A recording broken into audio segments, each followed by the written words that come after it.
Martin entered the main gate of the city of Solon. He was glad that no one noticed any changes in him. The guy managed to transform into a non-trivial avatar in this world. The real master of the body died the day before, punished for theft. Despite belonging to a famous wealthy family, the deceased did not care about his own status. But the way the stars aligned that night helped Martin in his difficult moment. Now he could start a new life and feel safe. At the same time, acquiring wealth and useful connections to consolidate their status. The first thing the hero did upon visiting the city was to go to an audience with the current manager of the fortress. With a stern frown, Oswald informed the young lord of his father's death. Martin's half-brother, the legitimate Nicholas Orlando, was recognized as the heir to the family. To be honest, the guy didn't understand why he needed this information and was expecting an explanation. It was obvious that Oswald had some idea in mind, something for which the young man had been called into the hall. And indeed, a few seconds later he was asked to renounce his surname Orlando. Of course, it wasn't just like that. Nick offered 500 gold coins instead. The heir of the family couldn't stand the half-breed and wanted to get rid of it. The ransom chest looked impressive, but Martin was not one to agree to the terms straight away. The guy wanted to bargain properly to get a good start in his new life. While he was considering his answer, Oswald took the silence as a sign of assent. But the ruler's words only further motivated the hero to put forward improved conditions. With his very first sentence, the sly man hinted that he was not going to give up his glorious family name. The negotiations reached an impasse, and Oswald, frankly, was stunned. But when the phrase about a greater reward was heard, the ruler relaxed. It was not a matter of principle. It only remained to understand how much the stakes should be raised in order to reach agreement between the parties. Martin was offered to double the number of coins and receive interest-free loans. This time, the young man's face radiated joy. It was difficult to turn around with this amount. Having sealed the deal, the young lord immediately inquired about the location of the arena with the barbarians. He did not take into account the opinions of those around him about the danger of these warriors as mercenaries of a private army. But he insisted on acquiring the most outstanding slaves, no matter what. For 1,000 gold coins, you could buy 50 people. Oswald had no intention of stopping Martin from committing a stupid suicide and let him go with his servant. He was supposed to show the newcomer the shortest route and help resolve any possible problems. Of course, the ruler of the fortress did not plan to allow the persistent guy to breathe freely in his city.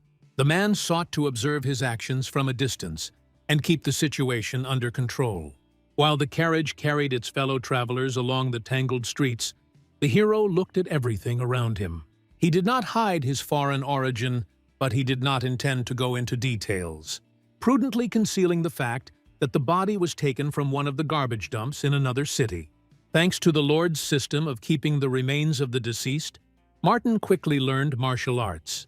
The desire to become a knight was forgotten as soon as the agreement with Oswald came into force. From today on, the young man could become someone big, someone to be reckoned with. So, having found yourself in the right place at the right time, you could forget about life on the street. The circumstances were currently favorable for the expansion of territory and power.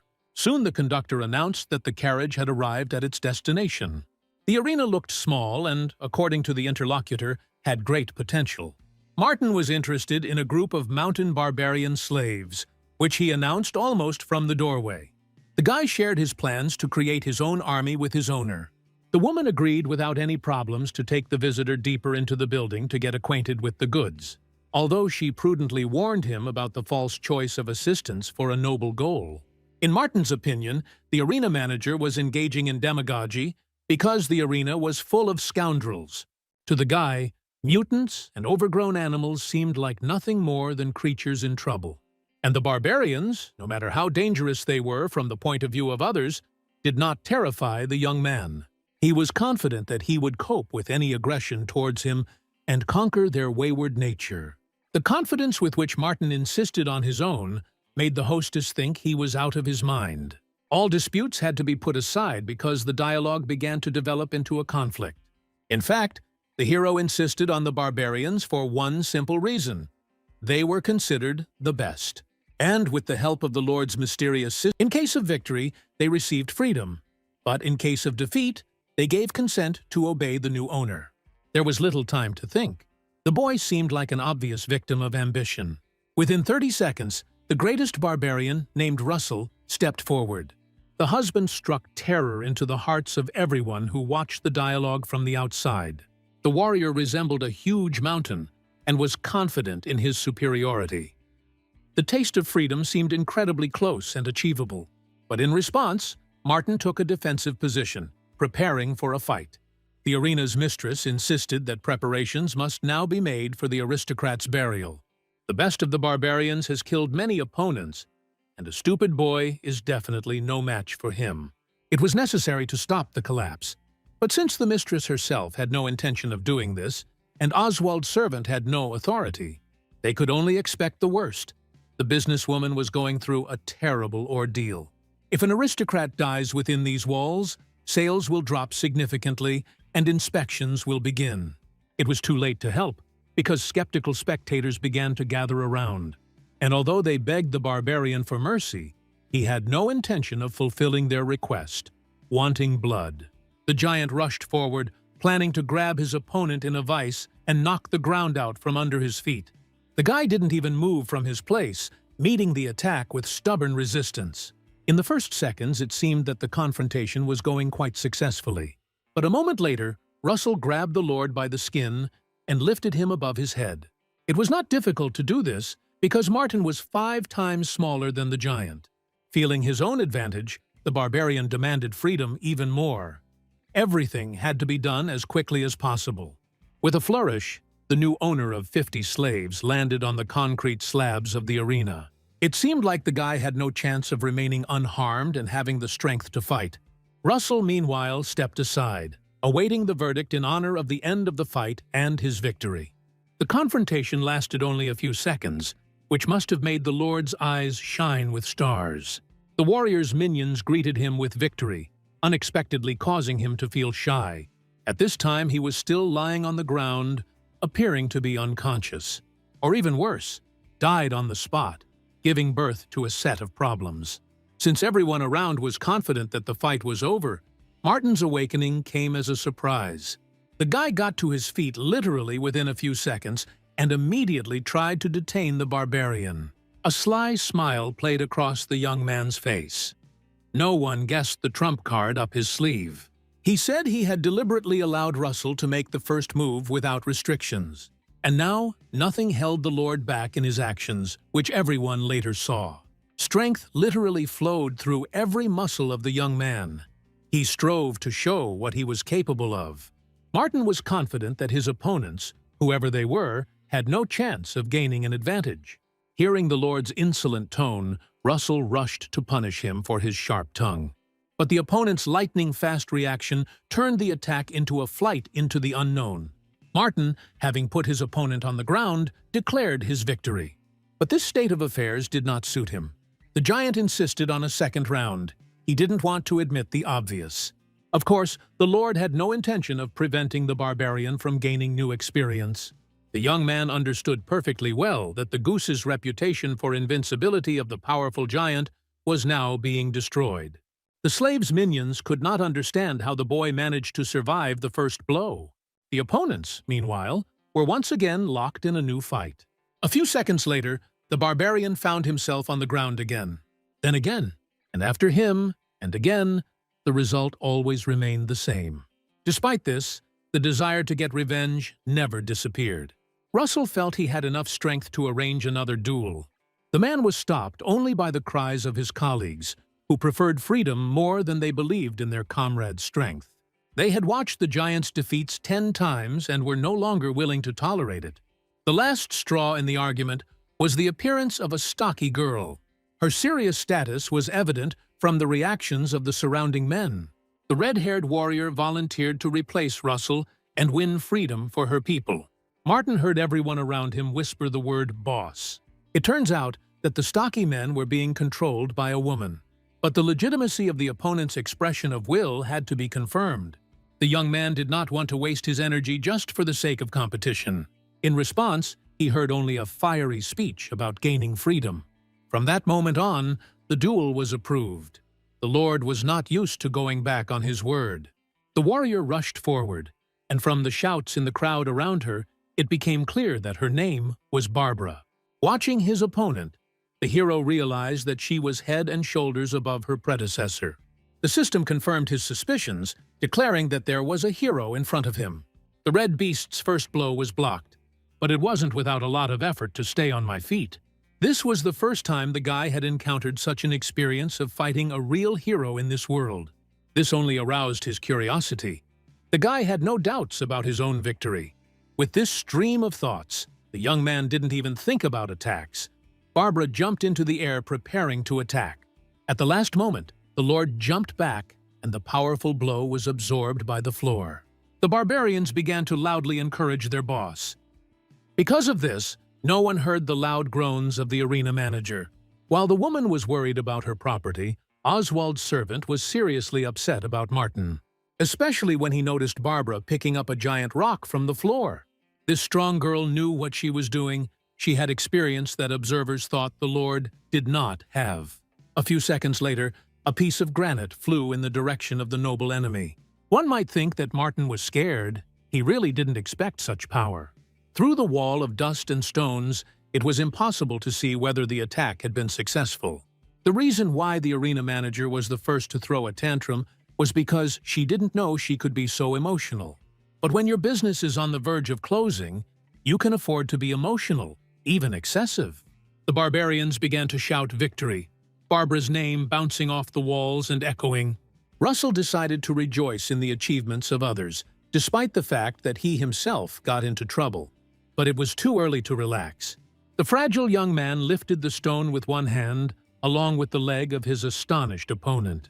He praised the woman for her ingenuity, promising to show her a worthy revenge. Anxious conversations swept across the arena. It was the first time the slaves had seen such a warrior. Even Barbara now had respect for her opponent. She agreed to continue the fight for her own liberation. The red-haired beast's anger flared only when Martin announced his imminent victory. A second later, the woman was behind the Lord and threw the chains from the shackles around his neck. This move was truly unexpected and required a quick countermeasure. The young man realized that he had written off his opponent too early. She turned out to be more cunning. Before he could blink, Martin found himself on the ground, clutching the chain. It turns out that the stone was just a moderate trick that was supposed to come in handy if the opponent survived. But the Lord's power allowed him to get rid of all possible obstacles on the path to freedom. The barbarians watched in amazement as Martin broke chains that were beyond human strength. Russell's mouth dropped open in surprise. If his eyes hadn't hurt, his husband probably would have rubbed them.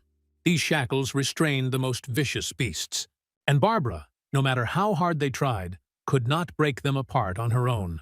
Martin rose to his feet, appreciating his opponent's abilities. He liked her. Seeing the smile on the stranger's face, the chief of the slaves felt uneasy for the first time. Despite this, she demanded to fight for real, out of respect for each other. Only through strength and fair confrontation can one gain the respect of the barbarians. Martin agreed with the proposal, noting that the woman had also been in limited conditions before. Now it was he who launched the attack, promising an adrenaline rush. The first blow did not knock the girl off her feet, but he forced him to retreat. The movements, he destroyed the handcuffs that still hung on the hands of his future subordinate. The woman looked at her savior in surprise. For the first time, it seemed to her that serving him was not so bad. The Lord was in no hurry. He wanted the barbarians to make their decision in moderation. He would have been happy to kick anyone's ass, but he didn't see the point. The only right decision was to join Martin's army and fight side by side with him. The guy suggested sealing his proposal with a firm handshake. An agreement was reached. Barbara announced that she had accepted the decision of all the slaves who had been redeemed from captivity. From this moment on, warriors must become subordinate to the aristocrat.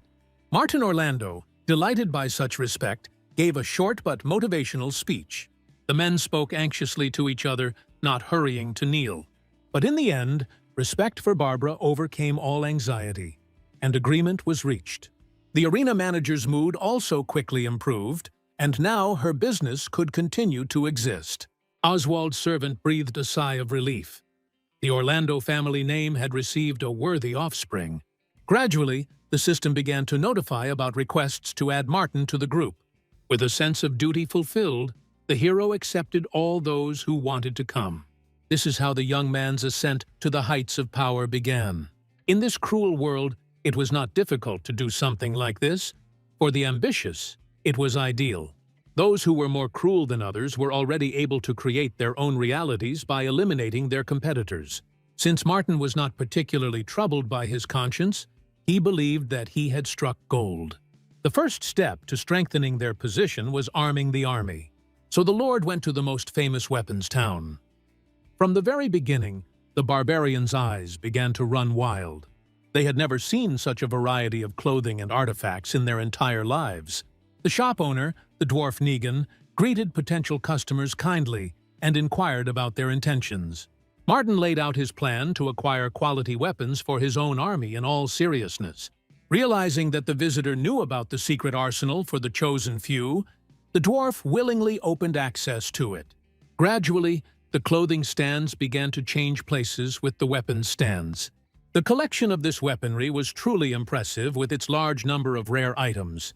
Each warrior found something interesting for himself from the offered supplies. They looked like little children. Martin asked that each of the 50 men be given a pike and 3 throwing spears. It turned out that the amount that Negan had calculated was much greater than what the young lord owned. The greedy gnome's face immediately stopped the fight. He suggested that in addition to the money, the cost of an extremely rare sword be taken into account. This artifact was called the Snake Killer. Negan knew well that such a legendary weapon was priceless. If the strange youth opposite possessed such a relic, there was no reason to doubt his influence. That's why the dwarf decided to arrange a loan for Martin and leave the weapon to him. When the treaty was made, the Lord above ordered that leather armor be added to each barbarian. It was not Negan's habit to back down, so he agreed with the innovations, and the warriors were overjoyed. And Barbara was interested in the young master's future plans, because weapons alone won't fill your stomach. Fortunately, Martin already had a plan in his head to seize new territories. Having received equipment and provisions, the column led by the Lord set out from the capital. The guy spent most of his time studying the map he was holding in his hands, occasionally talking to his boss. None of them seemed to be aware of the surveillance that was being conducted from a nearby hill. The leader of the goblin squad, Patrick, was already rubbing his hands, anticipating a good catch. But no one has cancelled the need to share, especially if you have allies among the jackals. These dogs were too bold and strong to have their needs ignored. Patrick believed that it was better to resolve any disputes over profit by tricks. Therefore, the jackal leader focused his attention directly on the attack itself. From a distance, it seemed that a group of stupid people would not be able to resist the bandits for too long. None of the creatures realized that Martin had already spotted them a long time ago. He shared his observations with Barbara, who was somewhat alarmed by this. It seemed as if the young gentleman was looking for trouble. The Lord had no time to explain his strategy. He suddenly began to loudly give orders. After the defensive positions were taken, all the warriors were shown to come closer, to receive special instructions in the form of a bag with unknown contents. Inside, as it turned out, there were edible spheres that everyone had to swallow. Martin insisted that these were magic pills from the East that made the military stronger. Even those barbarians who treated such things with caution were skillfully convinced by the young man. Obviously, there really was no magical way to increase strength. These were just ordinary dumplings. The surest way to improve the performance of barbarian soldiers was to participate in duels. Gradually, baptism of fire could make real heroes out of them. It was a completely different caste, more advanced, to which Barbara belonged. Martin's plan was to involve as many of his troops as possible in fighting the enemy. This would make it possible to achieve significant progress in a short time. The charming pills were just a little trick to earn more respect in the team. The young man had no doubt that some of them would emerge from this fight with new opportunities. Meanwhile, the robbers noticed that the group of people had stopped. They took this as a signal to attack, considering themselves the smartest. Despite seemingly common interests, mutual understanding between all castes was difficult to achieve. Patrick was in almost constant conflict with the jackal-headed man, who was not distinguished by his sharp mind. The goblin was sure that there was a brain of the coalition. Eventually, after some debate, an agreement was reached that the attack should take place. Martin, seeing this with joy, ordered his men to prepare for battle. The barbarians took up their positions, lining up in pre-arranged places. Not only jackals and goblins were part of the bandit coalition, trolls were also present. This made the defense even more difficult, even despite the enemy's numerical superiority. Martin decided to set an example for his men, and was the first to throw a spear towards the enemy. It was, so to speak, a test shot. The guy had not yet decided who he wanted to aim at. Of course, this did not mean that none of the opponents would suffer. The spear was directed towards Patrick, avoiding other enemies. But the leader of the bandits deftly broke the artifact in the air and, thus, killed the one standing nearby. The villain believed that this was all that people were capable of and smiled predatorily, anticipating a potential victory. A moment later, the goblin ordered all his minions to increase the pressure. The barbarians watched as the wall of enemies approached them with every passing second. And although each of the warriors was not distinguished by cowardice, the rational opinion about the preference of the opponent was suggested. The coalition of bandits seemed too numerous compared to a detachment of 50 people. Of course, no one was going to run. The most agile jackals had to be met within a second. The barbarians provided a warm welcome for each individual. A fierce confrontation began. Each side received its own wounded and dead. But finally, the villain's advantage became obvious. The giant trolls joined the battle. While they were dealing with the people, goblins and jackals surrounded the detachment from all sides. Despite this, Russell still lived up to his name as the arena's fiercest warrior. He tried to fight off several opponents at once. The only thing that upset the man was that he did not have the physical ability to help his comrades in trouble. Unfortunately, the barbarians were powerless against the green giants, who destroyed everything in their path. Barbara, realizing that things could not go on like this, asked about the Lord's future plans. Instead of words, he climbed onto the cart and asked for another spear. He saw no point in fighting all the opponents. He needed to pick out the key figures from the crowd. Having identified his next target, the Lord moved from words to actions. He flew into the air, pushing off from the cart and holding a weapon in his hands. The flames created by friction around the blade added even more drama to the situation. Regrouping, the young lord threw the artifact at the enemy. The head of one of the trolls was shattered into small pieces. A moment later, the villain's henchmen standing nearby froze in surprise. None of them could have imagined that a man could kill a green giant with one blow. As a result, the cowardly jackals began to run, saving their miserable lives. The goblins were in despair. What 10 minutes ago seemed like an advantage turned out to be a fiction. Martin ordered his subordinates to take care of the remaining giants immediately. The barbarians, inspired by the Lord's action, no longer feared the enemy and joyfully rushed forward. Russell, still competing with the 3 jackals surrounding him, got his second wind. Freed from encirclement, he broke free like a lion. But, unfortunately, one of the monsters turned out to be quite vengeful and decided to attack the man from behind. Looking back, the barbarian realized that he would not have time to fight back. Luckily, the Lord saw this and provided his effective assistance in the form of a spear in the chest. The boy, who had recently been the man's opponent in the arena, defended him. Russell's face showed a mixture of bewilderment and gratitude. Meanwhile, the Lord felt that the perfect moment had come for a final blow that the enemy would not be able to withstand. The subordinates rushed forward again with redoubled zeal, catching up with the goblins who had not managed to escape. If Martin had seen Barbara's face, he would have felt proud of his own actions. But the guy was busy looking for Patrick. The cunning leader of the bandits was successfully hiding among the crowd. Fortunately, the hero's keen vision picked out the villain from the rest. It was time to part ways. A short dialogue ensued between the opponents. The Lord was pleased with the situation that had developed on the battlefield and did not hesitate to notice it, which obviously upset his opponent even more. Without noticing, he blurted out new information. The nearest Highland fortress was only a couple of miles to the east. It was the perfect place to base ourselves, which meant Patrick had to be dealt with. Armed with a legendary sword, the hero cut his enemy in half.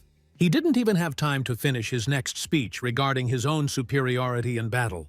When the head of the robbers, or rather all that was left of him, fell to the ground, the rest of the creatures were dumbfounded. Barbara immediately took advantage of this, ordering the former slaves to finish off the enemy.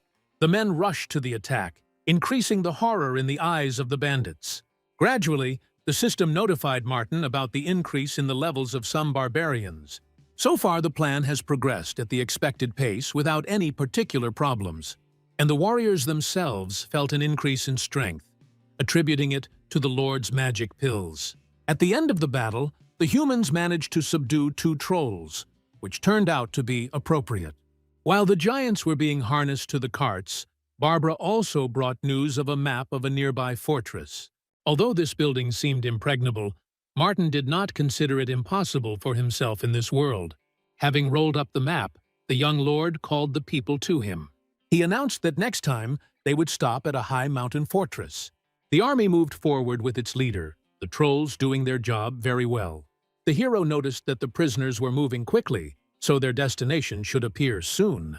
On the way, the guy studied the system update according to his personal indicators, which also developed. Unfortunately, he still had not been given access to the store, but the young man hoped that this would not last long.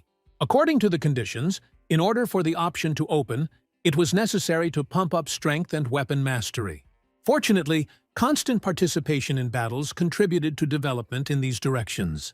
Unfortunately, the avatar's body did not have the ability to wield magic. The guy's entire attention was focused on hand-to-hand combat.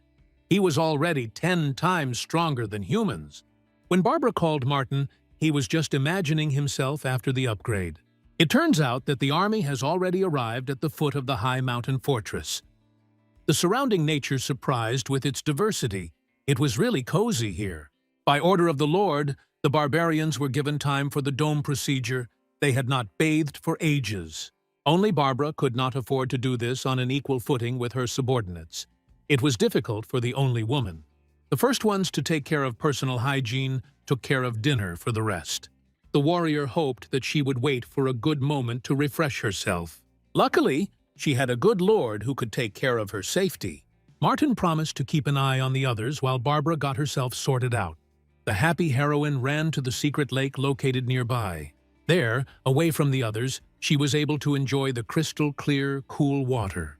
Perhaps for the first time in her life, she bathed with such pleasure. It was decided to attack the fortress at night. Martin found a good position from which to launch a raid.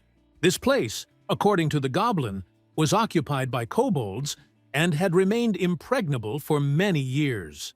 But thanks to the element of surprise and the tactics of the spies, and not to the lack of combat, the young man hoped to win. Everything was decided really quickly. The kobold lord didn't even have time to kiss his wife.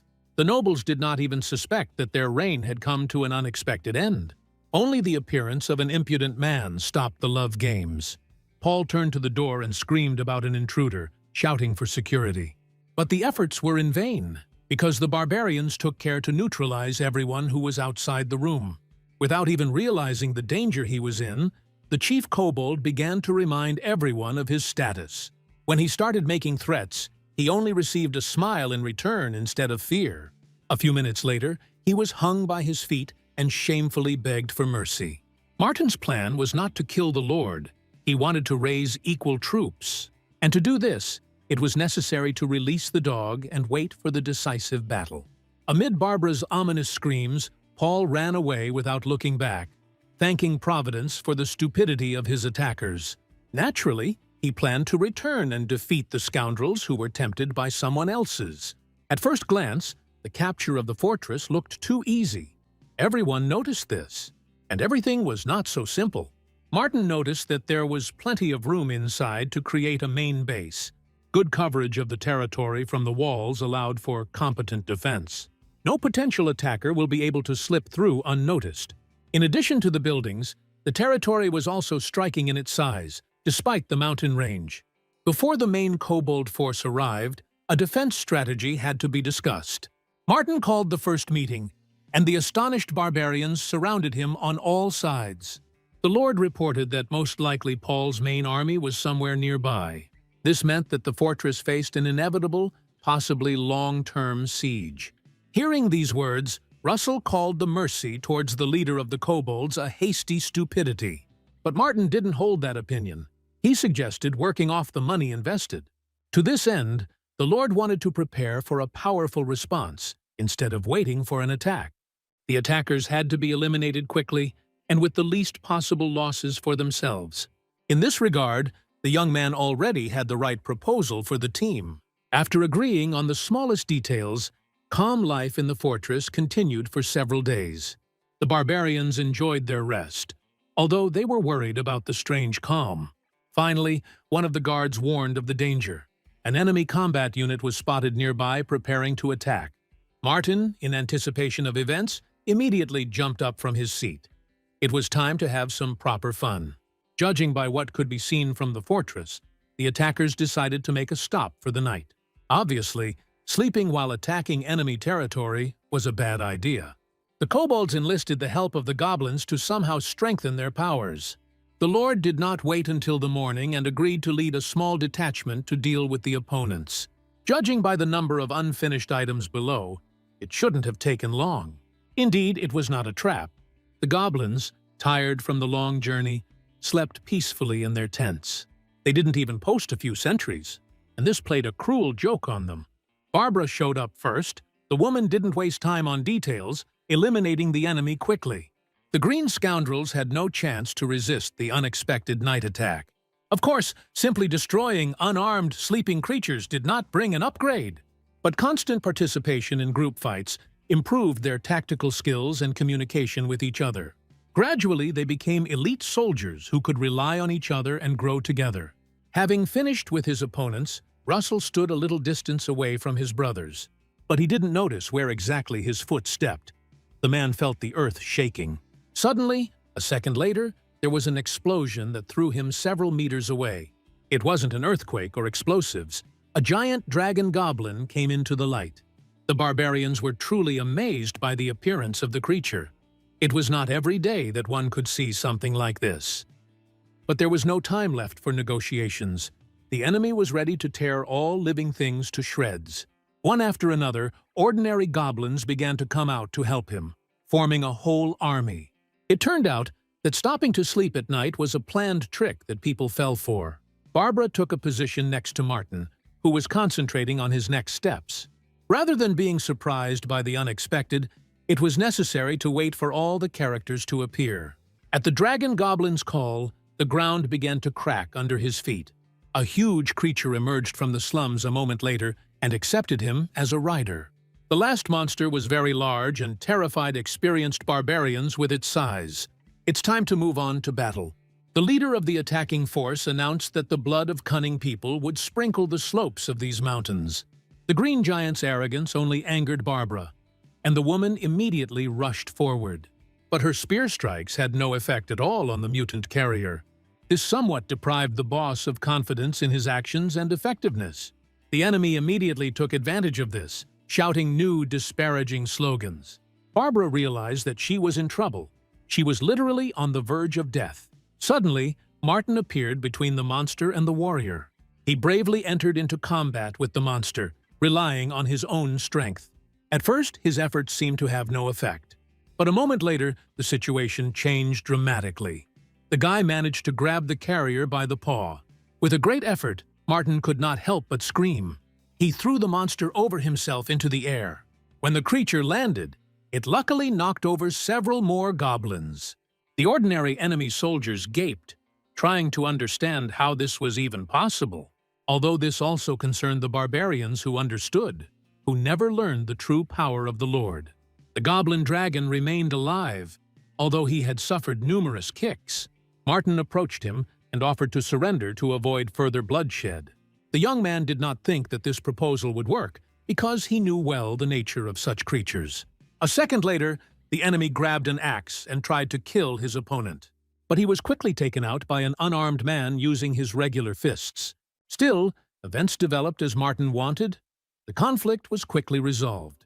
While the assistants were busy catching the enemy attackers, the Lord examined the changed characteristics. It turned out that some of the barbarians managed to ride, even Barbara. The woman added a few points to her strength. This happened because the monster carrier was captured.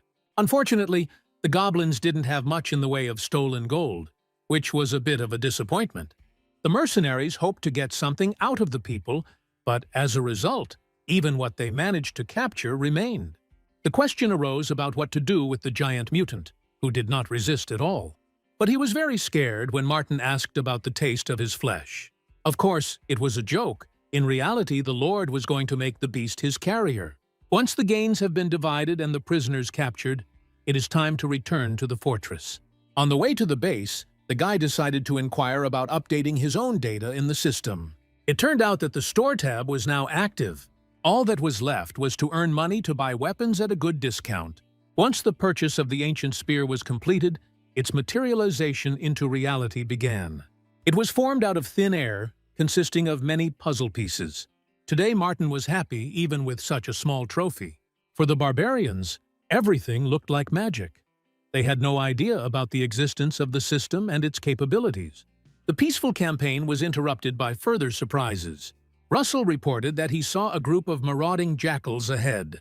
Taking a telescope in his hands, the Lord decided to see what was going on there. Indeed, a few kilometers ahead, a robbery of a large convoy was taking place. The people in their carts looked very promising. If Martin makes an effort to save them now, it may well come in handy later. The robbers demanded money from peaceful people for passage. But they refused to pay because they were representatives of a trading company under the auspices of the Imperial Army. This could have resulted in big trouble for the jackals, but they were too greedy to analyze. Therefore, despite the warning, they started a fight. Everyone got it, even the unarmed. The robbers stopped at nothing. When the merchants realized that things were bad, they immediately agreed to pay tribute. But the jackals were already striving for something else. They were overcome by a thirst for blood that needed to be quenched immediately. The only thing that saved the victim was that Martin's spear pierced the chest of the bloodthirsty creature. Since the leader was killed, the whole plan of the villains began to fall apart. They could not act without a command. The young lord was pleased with his throw. Despite the cheap price, the weapon justified itself. Barbara did not give the jackals time to come to their senses and immediately called the barbarians to attack. The robbers did not understand where so many armed men came from. They didn't expect that ordinary merchants would have skilled protectors. This time, the Lord decided to watch everything from the sidelines. There was no point in his direct participation. The jackals were overcome within a few minutes. The pitiful pack could not compete with the experienced killers. Some of the creatures were more cunning than others and avoided direct confrontation with the barbarians. They remembered well the rumors about the destruction of the bandit alliance by a bunch of people and made up 2 and 2.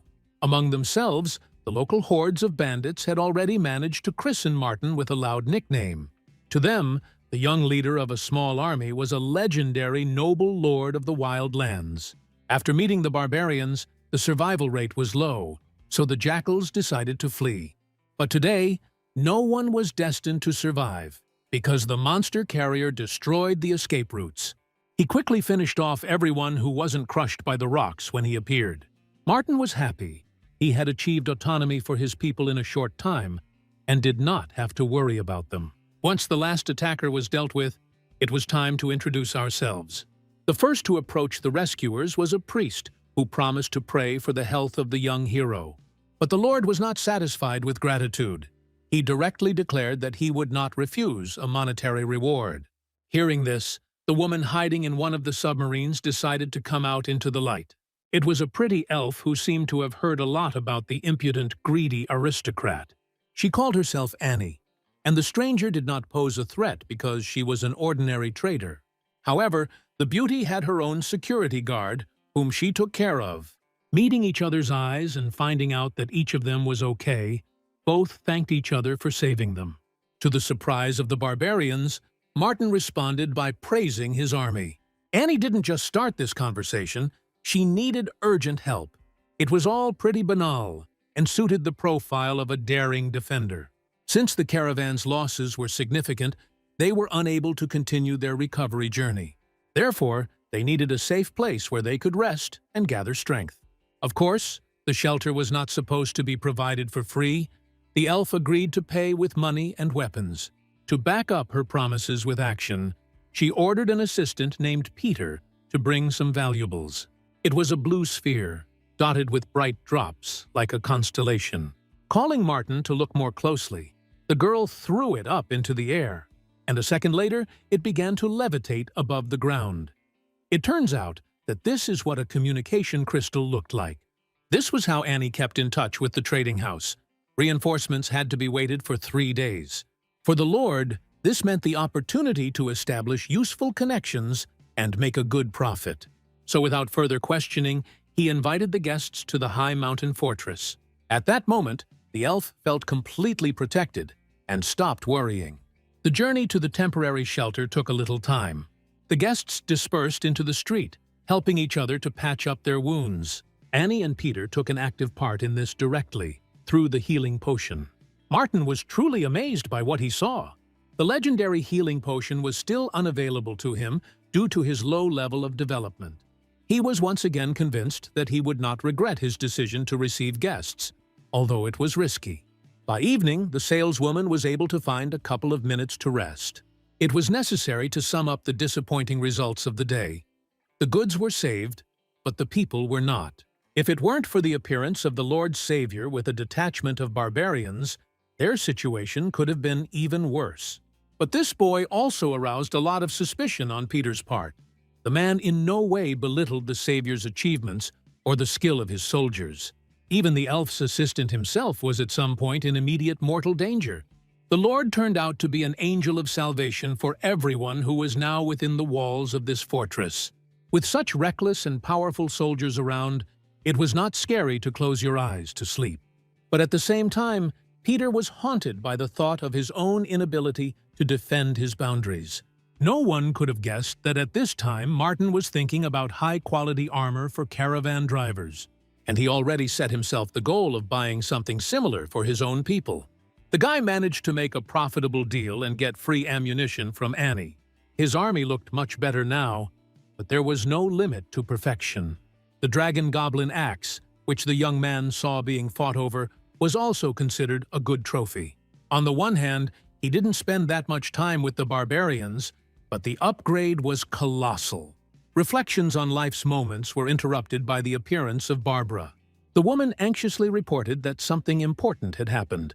While on the fortress wall, she noticed a group of half-horses nearby, who were riding towards them with weapons.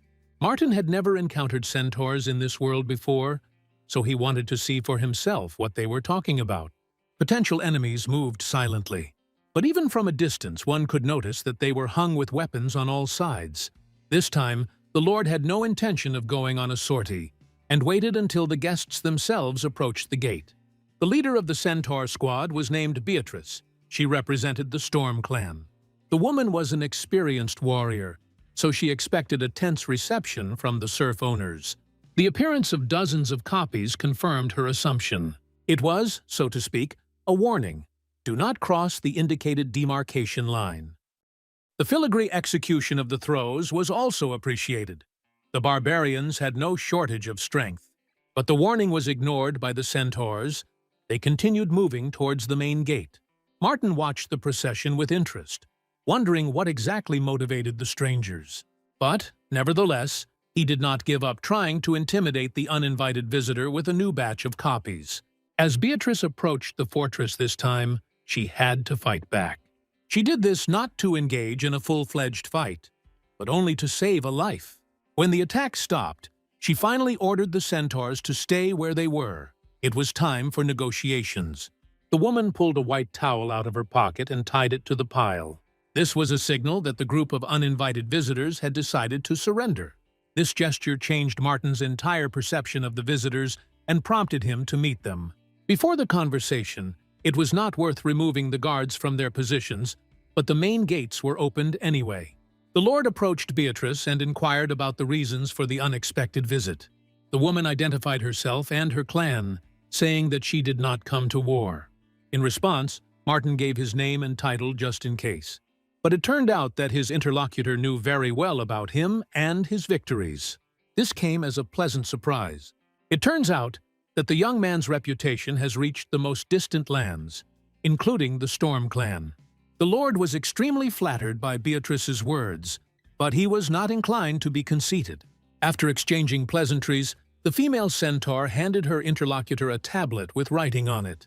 It was impossible to understand what was written there because the guy did not speak the language. It turns out that all the local estates decided to form a coalition and sent out invitations. The Highland Fortress was previously part of the alliance, but under the auspices of the kobolds. Now she was perceived by others as a loss due to the fault of the invaders in the person of Martin. The guy was practically holding a declaration of war in his hands. The cunning little dogs found support from shamans and sorcerers, not to mention the surf lords. Understanding Beatrice's main idea, Martin thought that she wanted to fight. But it turned out that the centaurs of the Storm Clan offered their help to the invaders. Despite the rapid changes in this world, the young man still retained the ability to be surprised. Beatrice explained her position by saying that she did not want to become part of the gang that the locals had turned into. Throughout their entire life cycle, centaurs lived peacefully, without attacking anyone.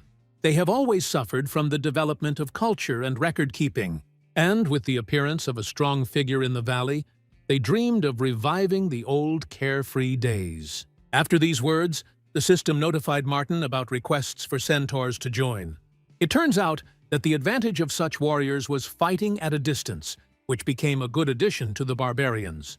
After a short consultation with Barbara, it was decided to let the guests inside. Annie and the other traders were informed of the bad news that was rapidly approaching the fortress.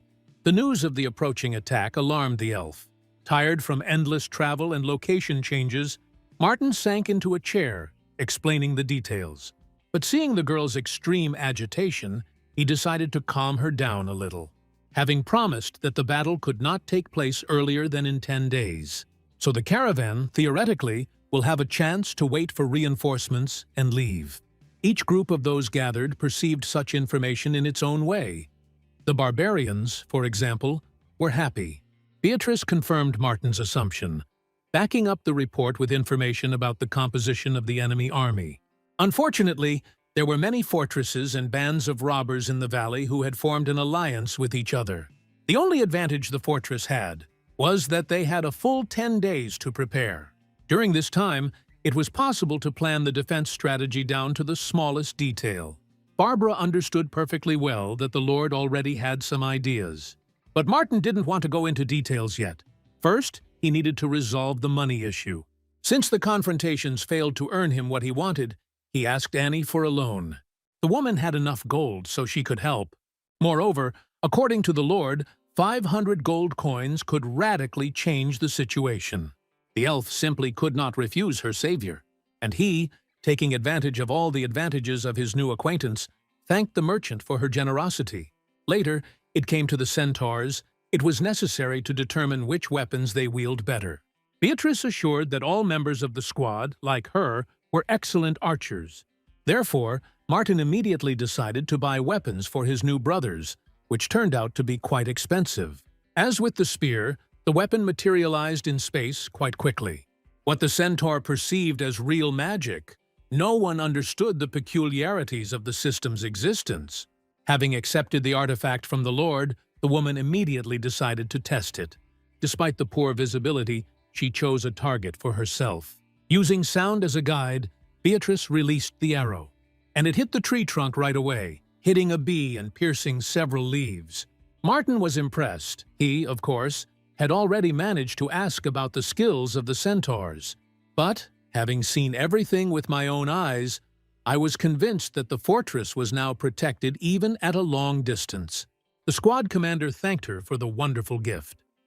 From tomorrow onwards, the high mountain fortress would go into intensive training mode. But life made its own adjustments to this process. Peter, Annie's assistant, brought unflattering news. Having set off into the valley, the scouting party came across all that remained of the caravan's reinforcements. It was necessary to urgently go there and study the circumstances in more detail. It became obvious on the spot that this was the work of local bandits. Annie wandered sadly among the corpses of soldiers, waiting for Martin. Now it was impossible to count on help from the Empire. The conditions of the trade caravan's stay in the fortress became increasingly difficult, and they had to leave, collect all the healthy soldiers and goods that can be transported, and go to Solon. But the elf was not one to abandon wounded comrades to their fate. Therefore, I resolutely rejected such a proposal from my interlocutor.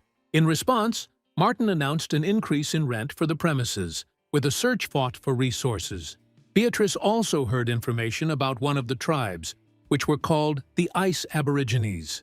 In fact, Annie felt that the kobolds might have established connections with distant groups as well. Those weak, envious dogs would do anything to regain their power. Barbara, hearing about the formation of such dubious coalitions, declared that her hands were itching.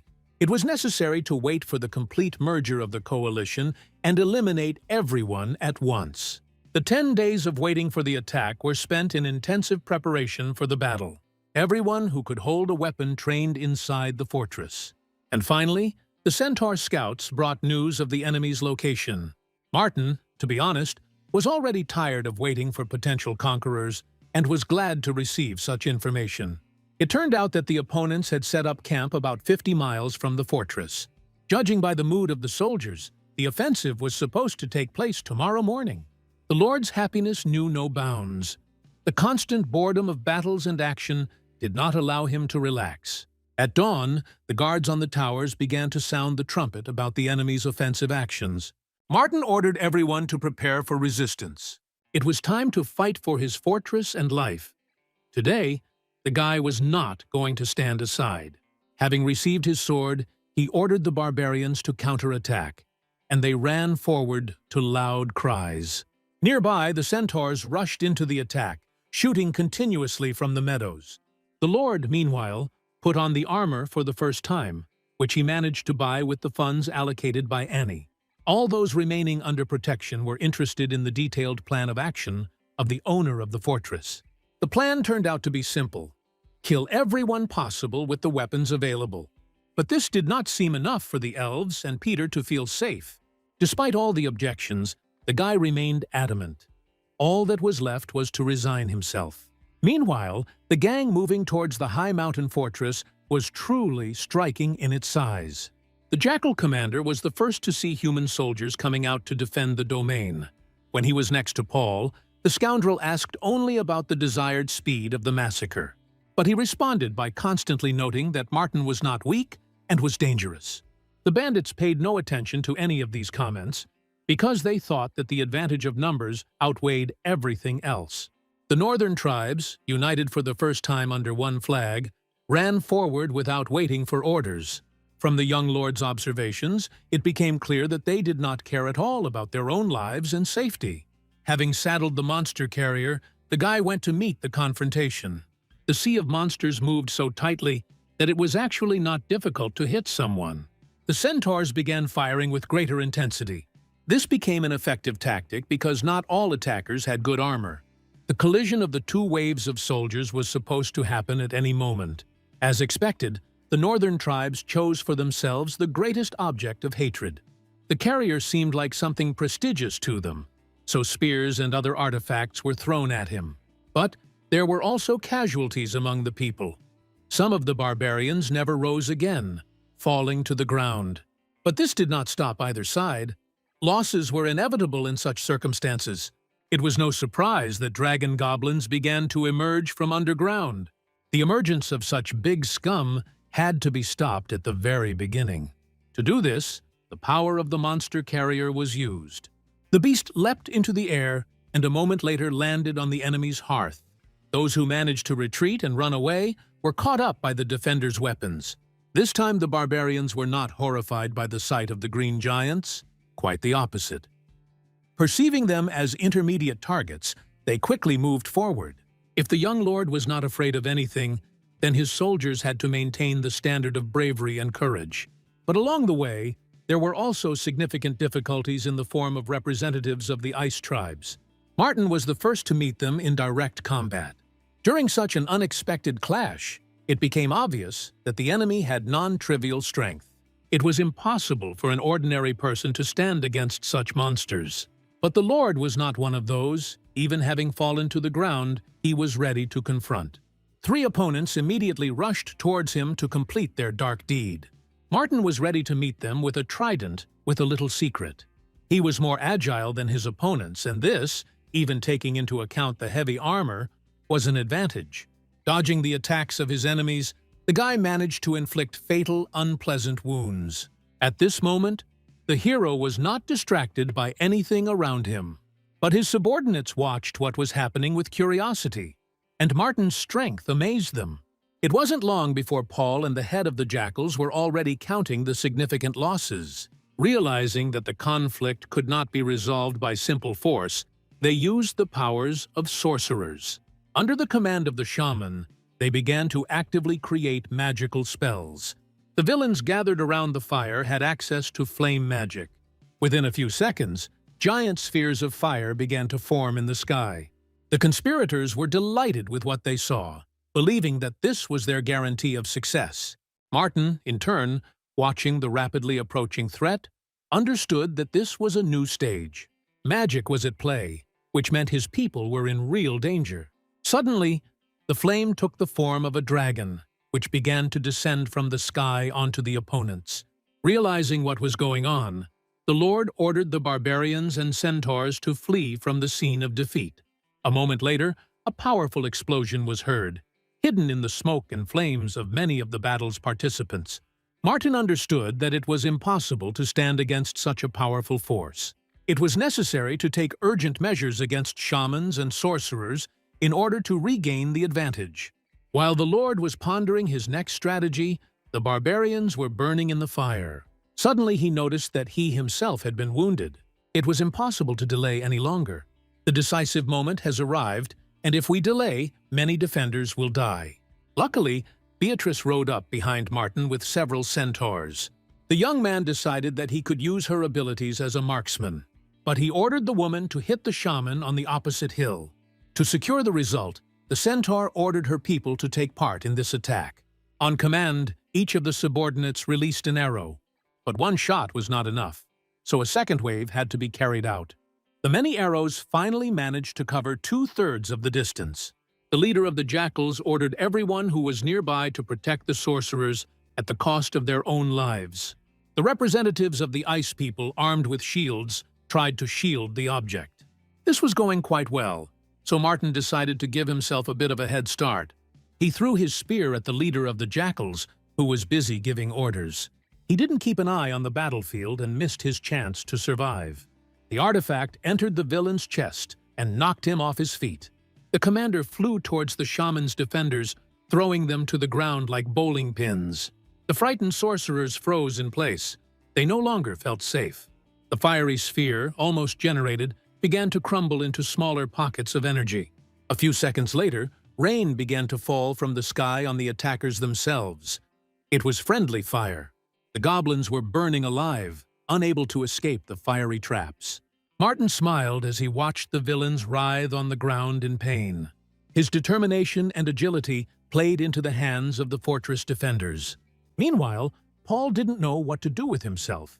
The alliance was falling apart before his eyes. But realizing that the jackal would no longer be of any use, the former lord turned to the shaman for help. He responded without saying a word, and began to generate a new spell.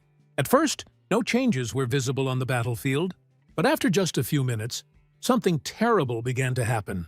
Recently slain enemies rose from the ground, ready to fight again. Martin realized that blood magic was being used, and that was even more terrible than the flames. The zombies ran to attack the people, ready to tear them to pieces. The young lord decided to act. It was necessary to break through this flow to the desired target. He showed all the dexterity he was capable of in order not to linger too long in one place. Now, no one but the sorcerers were to capture his true anger and attention. Despite all the obstacles, the Lord has remained unharmed so far. The hero's determination terrified his opponents and inspired his subordinates.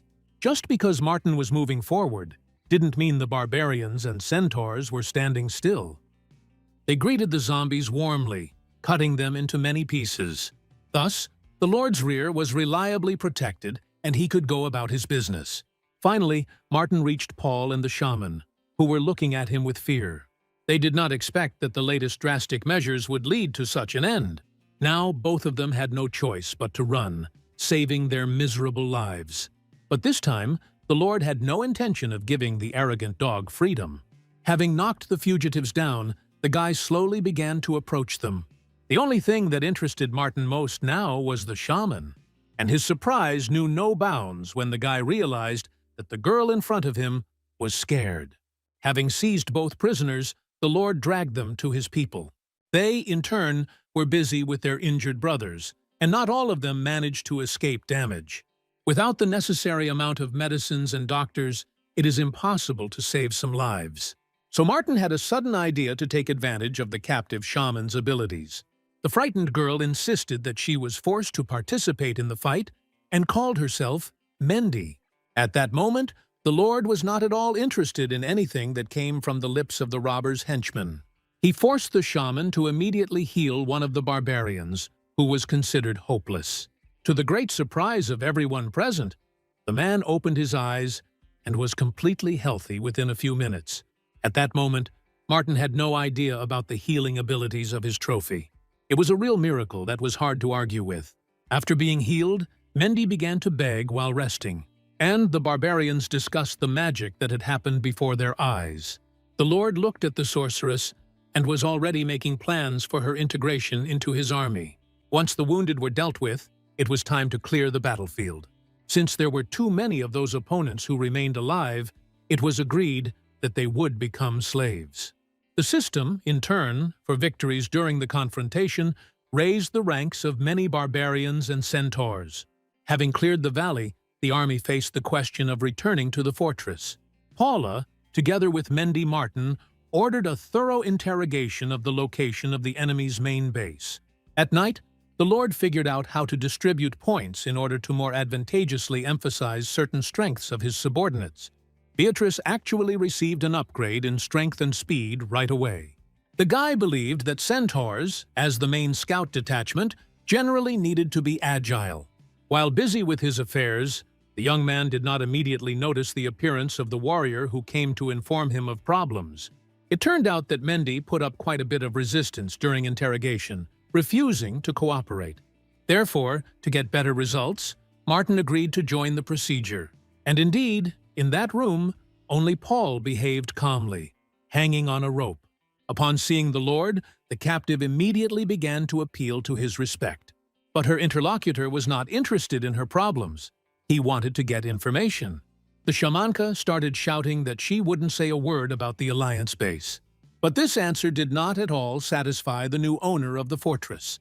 No one in the room expected the guy to accept the force, but that's exactly what happened. After a good kick, the young man calmly repeated his question. This time Mendi didn't argue, saying that what they were looking for was 200 miles away.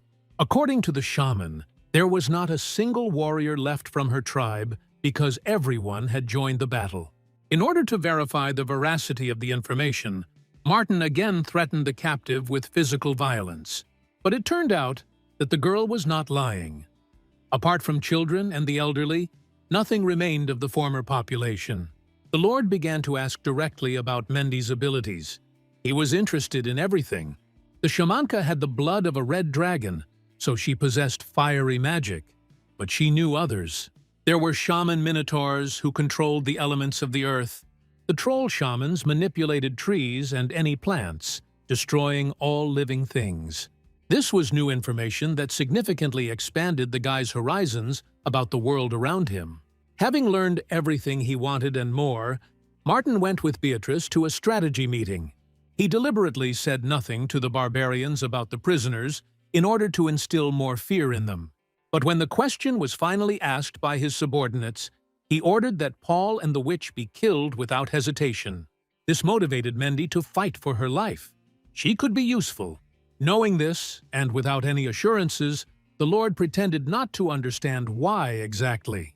Therefore, the shaman had to promise to teach magic to 2 captive trolls whom she saw in the fortress.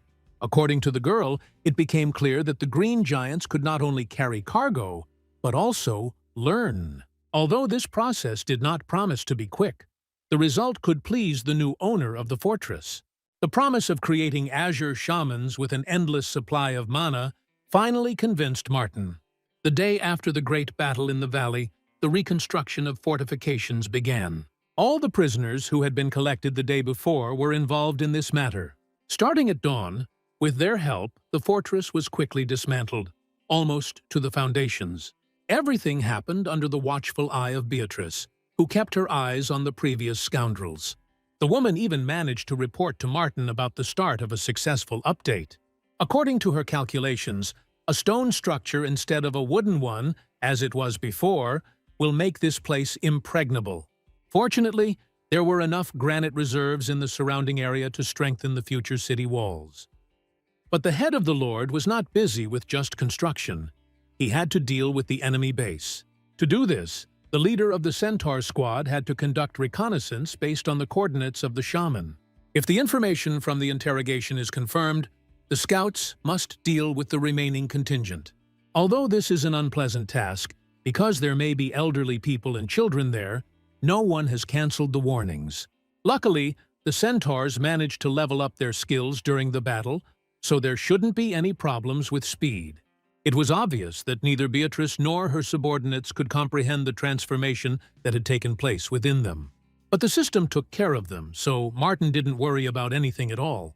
Once the tasks were received, the Lord decided to inquire about Mandy's progress.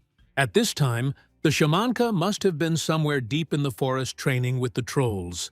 Although these giants carried out orders, they did so with their characteristic aggressive stupidity. Some might argue that the girl had made no progress. She herself was almost in despair, but she had to work for her pardon. Martin's appearance made the witch nervous, because after 2 days she didn't have much work to do. The boy watched as the trolls destroyed trees and fell to the ground from exhaustion. The young man gradually began to doubt the magical abilities of these creatures. Seeing this, Mandy jumped up from her seat and began to threaten the subjects with violence. The students immediately assumed fighting stances, giving the impression of being ready for practice. It turned out that the shaman's training was not time. Although Martin was not overly impressed by the progress, this level of magic was still better than nothing. The conversation was interrupted by the unexpected appearance of Annie. The elf joyfully rushed to meet the Lord. The young man was truly glad to have such a guest, but was surprised by the extremely quick return of the merchant. She left at dawn and managed to return with goods for the dwarf tribes. There was a lot of coal in several carts, and this gave rise to many questions. Most likely, it was about establishing some kind of industry or supporting it. Annie confirmed the Lord's conclusions and explained that she would exchange gold coins and peat for this product, and the tribes use its products to smelt iron. Since the volumes of supplies were astonishing, one could only guess at the scale of the industry. Last year, not far from here, in the west, the gnomes found mineral veins in Lake Bayux. Almost immediately, connections were established with traders regarding the acquisition of large quantities of coal. At the most interesting moment of the explanation, an eagle descended from the sky and left a message in the hand of the young nobleman. It was a warning to all the lords of the capital from Oswald about the impending security. Almost at the same time as the boy was reading the letter, Beatrice returned from reconnaissance. This meant that something somewhat unpredictable happened, because the planned operation ended quickly. Hundreds of questions from Annie and Martin kept the female centaur from opening her mouth. But finally, only one phrase escaped her lips that did not concern the enemy base. They were finished off, but on the way back, the scouts came across the site of a massacre of gnomes. The sight was not pleasant, and the most interesting thing was that it was impossible to find out who exactly they were fighting. Only one detail made it clear to Beatrice that the enemy was the most bloodthirsty creature in this world. Both the letter from Oswald and this event were evidence of the presence of bears in the valley. This was indeed bad news, because the fortress was not yet completed. The ruler of the capital insisted that all lords evacuate their lands due to a large invasion. But the guy was not one to run away from danger and risk. It's time to come up with a new strategy to get the most out of this fight. Since Annie's customers no longer existed, the boy offered to sell him coal. It was an unexpected decision that puzzled the merchant. It turned out that along with the modernization of the fortress, the guy planned to set up production of his own weapons. There were some problems with iron, but information about mines nearby changed everything. Plans to build a powerful fortress in the valley could not be accomplished without money and weapons. And with Martin's knowledge of military affairs, the quality of the latter was head and shoulders above the local one. Barbara oversaw all processes in this area and reported on the completion of the prototype production.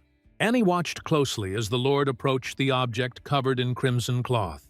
She didn't know what was hidden underneath, just like the shaman standing next to her, holding her breath. When the fabric flew up, both girls saw the first cannon in these lands. A few hours later, Beatrice was already showing the place, littered with the bodies of gnomes, to her partner. The crooks were already doing their job, eating the flesh of the fallen who had never been buried. Annie, who also volunteered to take a look at what had happened, was amazed by the giant footprints on the ground. There were not just a few bears, but a giant predatory army. The scouts, having lingered on the battlefield, also became potential victims for some individuals. Luckily, the new speed allowed them to save their lives. Otherwise, those who didn't make it would have been found next to the bodies of the gnomes. Martin did not want to leave this place without exploring it, and gave the order to the people to look around. Apparently, the bears also engaged in marauding after killing their owners. The greedy, ruthless creatures did not leave a single intact pot in this area. But by some miracle, among the surrounding chaos, something useful for the Lord remained. He pointed to several large vats filled with a dark substance. The guy understood perfectly well what he saw in front of him, unlike his fellow travelers. The vessels contained soy sauce. It was an ideal product, an almost eternal marinade, which the bears did not like. Fortunately, people were more knowledgeable about cooking, so the Lord suggested opening a restaurant in the fortress. This could have had a positive impact on the economy through the flow of aristocrats and travelers. Annie, overjoyed, agreed to set up camp at the site, delighted to see businessman Martin. Her feelings were not shared by the worried Peter. Without fortress walls, the man was afraid to sleep. But the Lord did not want to return home without seeing the numbers of the potential enemy. He had no intention of putting his companions in danger, not with so many warriors. The bear people were heading south, from one dwarven tribe to another. And this was not accidental. There was logic in the actions of the greedy monsters. Everything the scoundrels did was based on iron ore deposits. It was a resource that the warlike tribes could not replace with anything. As long as there have been wars, blood has been shed to gain advantage over others and conquer the world. Since the term privatization did not exist here, no one was forbidden to participate in the hobby. The young man believed that there should have been enough guns and soldiers for active operations. So Martin planned to compete for the ore with other bidders, creating additional competition. Even when the plan to strengthen the fortress was being conceived, this idea had been in his mind. Barbara and Russell appeared out of nowhere, eager for more battles. Fortunately, under their leadership, the slaves managed to make several cannons and cannonballs for them. The combat arsenal also included semi-magical trolls, along with a shaman. Given the participation of barbarians, the human army could compete with the monsters. The elf wasn't so sure about the positive outcome of this idea, but she trusted Martin. Her trust was further cemented when the young man offered to share half of the ore with her. Thus, a mutually beneficial agreement was concluded between the traders and the Highland fortress. The only thing left for the smaller ones is to motivate their people to go to the next battle. The Lord appealed to a better future for them all, the development of the fortress and its infrastructure. He did not want good warriors to miss out on opportunities that could be used for their own benefit. The thirst for profit has always been in the hearts of barbarians, and this path has not yet become overgrown with weeds. They were only waiting for a signal from their ruler to set out on a campaign. The next day was spent trying to reach the southern fortress of the dwarf tribe.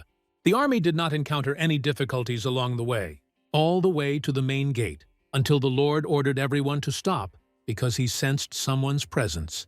Indeed, upon closer inspection, it became clear that someone was hiding in the water, breathing through straws. When the strangers realized that they had been outwitted, they silently rose to their feet. They were warlike rabbits. Fortunately, people were of no interest to them. The goal was the fortress. So Martin ordered the army to be cautious and remain in place, at least temporarily. The rabbits, meanwhile, hoped to quietly penetrate into the hearth of the gnome tribe. From the Lord's point of view, there were many strange things in this situation. He expected to see bears here, but Annie assured that this was entirely expected. Two tribes united and decided to create an alliance. The situation became increasingly interesting, considering that this was the first time Martin had heard of such a possibility. What was even more irritating was the extraordinary awareness of everyone around. For the subordinates, it seemed, had no intention of warning their lord either. The shaman, as usual, also did not keep her sharp tongue behind her teeth, for which she immediately got into trouble. She was surprised that Martin didn't know basic things. While the long showdown was going on below, the warlike rabbits had already managed to reach the top of the fortress wall. They moved very quietly and seemed not to disturb the deep sleep of the sentries at all. But everything was not so simple. The dwarves of the southern fortress were expecting an attack by robbers. A fierce battle ensued between the enemies. The guards tried to defend their positions as best they could. The dwarves understood that if the wall was not recaptured, the villains would be able to open the gates and capture the fortress. Therefore, all possible types of weapons were used, even giant crossbows. At first, none of the defenders understood exactly how many individuals they were facing. It seemed to them that the squad of warlike rabbits was not so large. Giant crossbow bolts flew at the occupiers with great intensity, but they still ran forward, trying to break through the defense, regardless of the casualties among their own. While the fighting was going on in the fortress, the main part of the rabbit tribe was crossing the deep ditch under the wall. Hearing the noise, the dwarven infantry opened the gates, determined to prevent the enemies from entering. The invaders outnumbered the defenders and were confident of their victory. Unfortunately, the scoundrels did not take care of their own rear, which played a cruel joke on them. The rabbit tribe's commander-in-chief looked back to see what had caused the massive explosion. He didn't expect to see people armed with strange artifacts behind him. The bear's minions thought that the gnomes had received reinforcements and decided to split their forces. Now the barbarians could, without embarrassment, show what they were capable of. It was time to lift all prohibitions. Martin himself ran ahead of his men, cutting the enemies in half. Barbara was a little behind in her efforts to clear the way. Like Russell, who managed to exterminate several rabbits at once with a giant sledgehammer. Despite the crazy motivation, it turned out that the enemy was extremely strong and numerous. The Lord, at some point, realized that they were now taking a great risk, putting their own lives on the line. As soon as this thought flashed through his head, a loud crash was heard from behind. The earth moved more and more strongly, creating the impression that an earthquake was occurring. But looking around, the guy realized that everything was much more complicated. A giant monster stood in front of him, and right now he turned his attention to Martin. A loud roar came from the bear's mouth. The predatory creature was in a warlike mood and dressed in fairly good armor. Unfortunately, the representative of the tribe of robbers arrived here alone, and his minions were ready to attack, which sent ants running down the Lord's spine. At the last moment, the young man managed to regroup to deflect the blow of the giant mace. But he couldn't stay in place, because the enemy's strength was truly astounding. Luckily, everything went smoothly without the guy falling to the ground. He just flew a few meters. But the successful attack provoked a rise in the spirit of the opponents, who rushed into battle with greater zeal. With what was left of the rabbit army, the villains posed a serious threat, and the people, together with the centaurs, found themselves as if between two fires, without the possibility of running to shelter. The archers tried to ease the situation, but so far they had only managed to neutralize the smaller bandits. Gradually, the reserve team began to join the warlike rabbits, who had lost a lot of strength. They filled everything, surrounding Martin's army on all sides. Realizing that the Lord was in a dire situation, the shaman decided to come to the rescue. She generated a large sphere of flame that soared above the battlefield. Gradually, fiery lightning bolts began to separate from it, effectively destroying the bandits. The magical trolls also joined the flames, much to the bear's misfortune.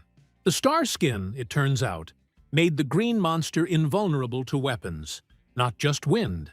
After the first test of his armor, the giant felt the desire to use magic.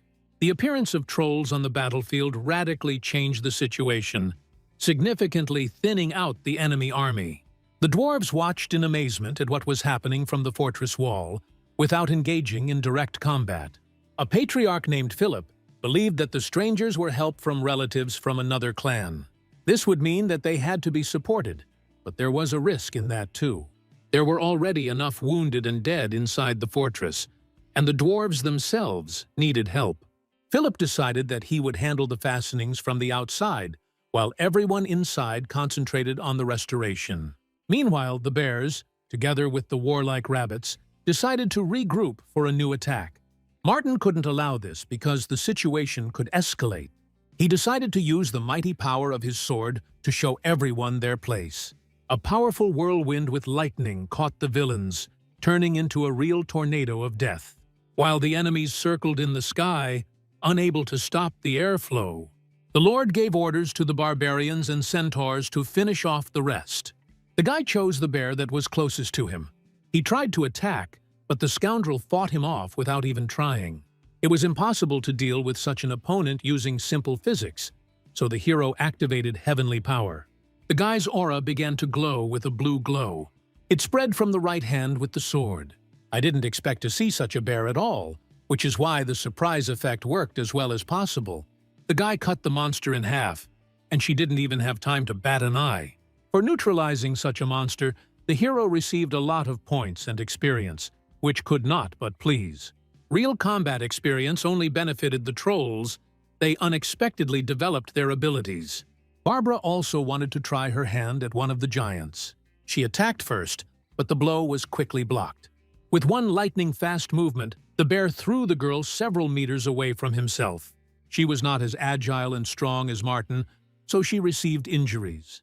The bruises occurred in different parts of the body, due to the fact that I had to fly head over heels, unable to stop. Russell, seeing this, was incredibly scared for the boss and decided to help her. He threw his axe at the scoundrel, who was about to finish what he had started, but he easily brushed aside the artifact, as if it were some kind of match. The bear was stopped only by the lightning-fast separation of its head from its body. Of course, this was the work of the Lord, who had secured the support of the invisible troll in time. Worried comrades ran to the chief to make sure she was safe. Everything really did end with little bloodshed, which the woman herself confirmed. During the fall, Barbara did not break anything because the troll passed on the Starskin skill to her. It was an amazing magical ability that allowed the integrity of important warriors in the army to be preserved. But the matter was still unfinished. Gradually, strange sounds began to be heard over the battlefield. One by one, the neutralized villains began to rise to their feet. At first, people could not understand what was happening around them. It was definitely a magical force. Within a few seconds, the shaman realized that the berserker spell was unfolding before their eyes.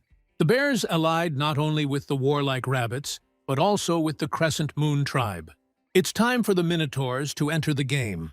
They were a tribe based in the southwest of the Pompeian Empire. Strong and taciturn creatures obeyed only one force. They relied entirely on the power of their shaman Minotaurs. No one had the strength to resist the witchcraft that subdued the mind and activated madness. Thanks to this spell, the Minotaurs became practically invincible on the battlefield. But for the same reason, they were called the Bloody Hoof tribe. Now, under the gates of the dwarf fortress, it turned out that Minotaurs can cast a spell on others as well. The bears and warlike rabbits ran towards the people with furious rage. It seemed almost unreal, considering that the shaman himself was nowhere to be seen. I came to the conclusion that, most likely, he learned to cause madness remotely. This assumption encouraged Martin a little, but all that was left was to do something less.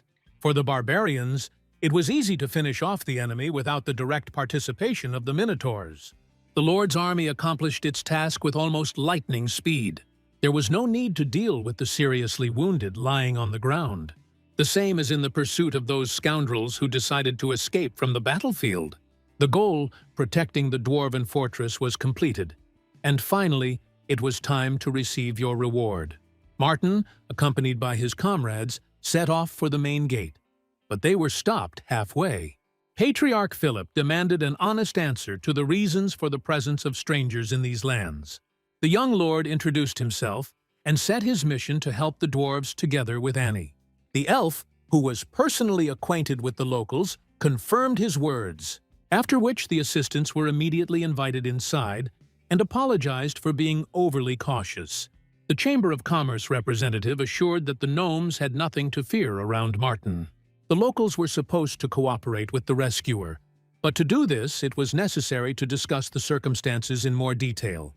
In general, the young lord was already dissatisfied with the hospitality of the hosts. He did not see any gratitude towards himself. Philip's full attention was focused on Annie, and he addressed her respectfully, calling Martin her follower. All the gnomes' thanks were addressed to the woman, as if no one else in the room existed except her. In the end, the guy got tired of listening to sweet praises and couldn't hold back his ironic laughter, to which the patriarch immediately drew indignant attention. Martin had no intention of arguing with him and was quick to point out that he hadn't even thought of laughing. The elf began to describe the boy's victories and the moral qualities that made him stand up for the dwarves. Since Annie was an authority figure for the locals, Philip decided to test the guest's spiritual strength. But the guy, surprisingly, immediately made a statement that he was not developing in this direction. In the understanding of the dwarves, only the development of spiritual strength could confirm belonging to the knightly caste. The problem was that Martin had no intention of presenting himself as a knight, the terms Annie was using. Realizing that the conversation was getting out of control, the saleswoman decided to change the subject to the future. Philip understood perfectly well that one attack would not be enough, and the bears would try again. Between attacks, it was necessary to rest, and the young lord asked for a place to be allocated for his army. In response, the patriarch allowed them to occupy any free houses in the fortress. After the reception was over, the elf began to justify Philip's rude behavior. The dwarves had never been known for their friendly nature, but this did not bother the lord at all. He came here not with the aim of making friends, but for a very practical purpose. The young man saw no point in discussing the personal qualities of the local ruler. He was focused on surviving and profiting from his fortress. After talking with the girl a little more, he wished her good night and said goodbye. Meanwhile, the inhabitants of the dwarven city were still trying to put themselves in order. The wounded could not sleep and kept the others awake with their groans. The gnomes were afraid for their future. They found themselves in a very difficult situation. At some point during the night, even Martin woke up in bed. Beatrice, who was trying to settle into the same room, also found that she couldn't close her eyes. The cause was strange tremors, similar to an earthquake. The stone building in which they spent the night shook like a leaf on a tree in the wind. It's time to find out the true cause of this strange phenomenon and not get lost in conjecture. Moreover, the real danger was closer than the defenders thought. An army of bears and minotaurs was already gathering at the walls of the dwarf fortress. As it turned out, the defenders had already lined up on the walls and were getting ready to shoot from crossbows. The dwarves were truly scared because they knew that this time the enemy lineup was extremely powerful.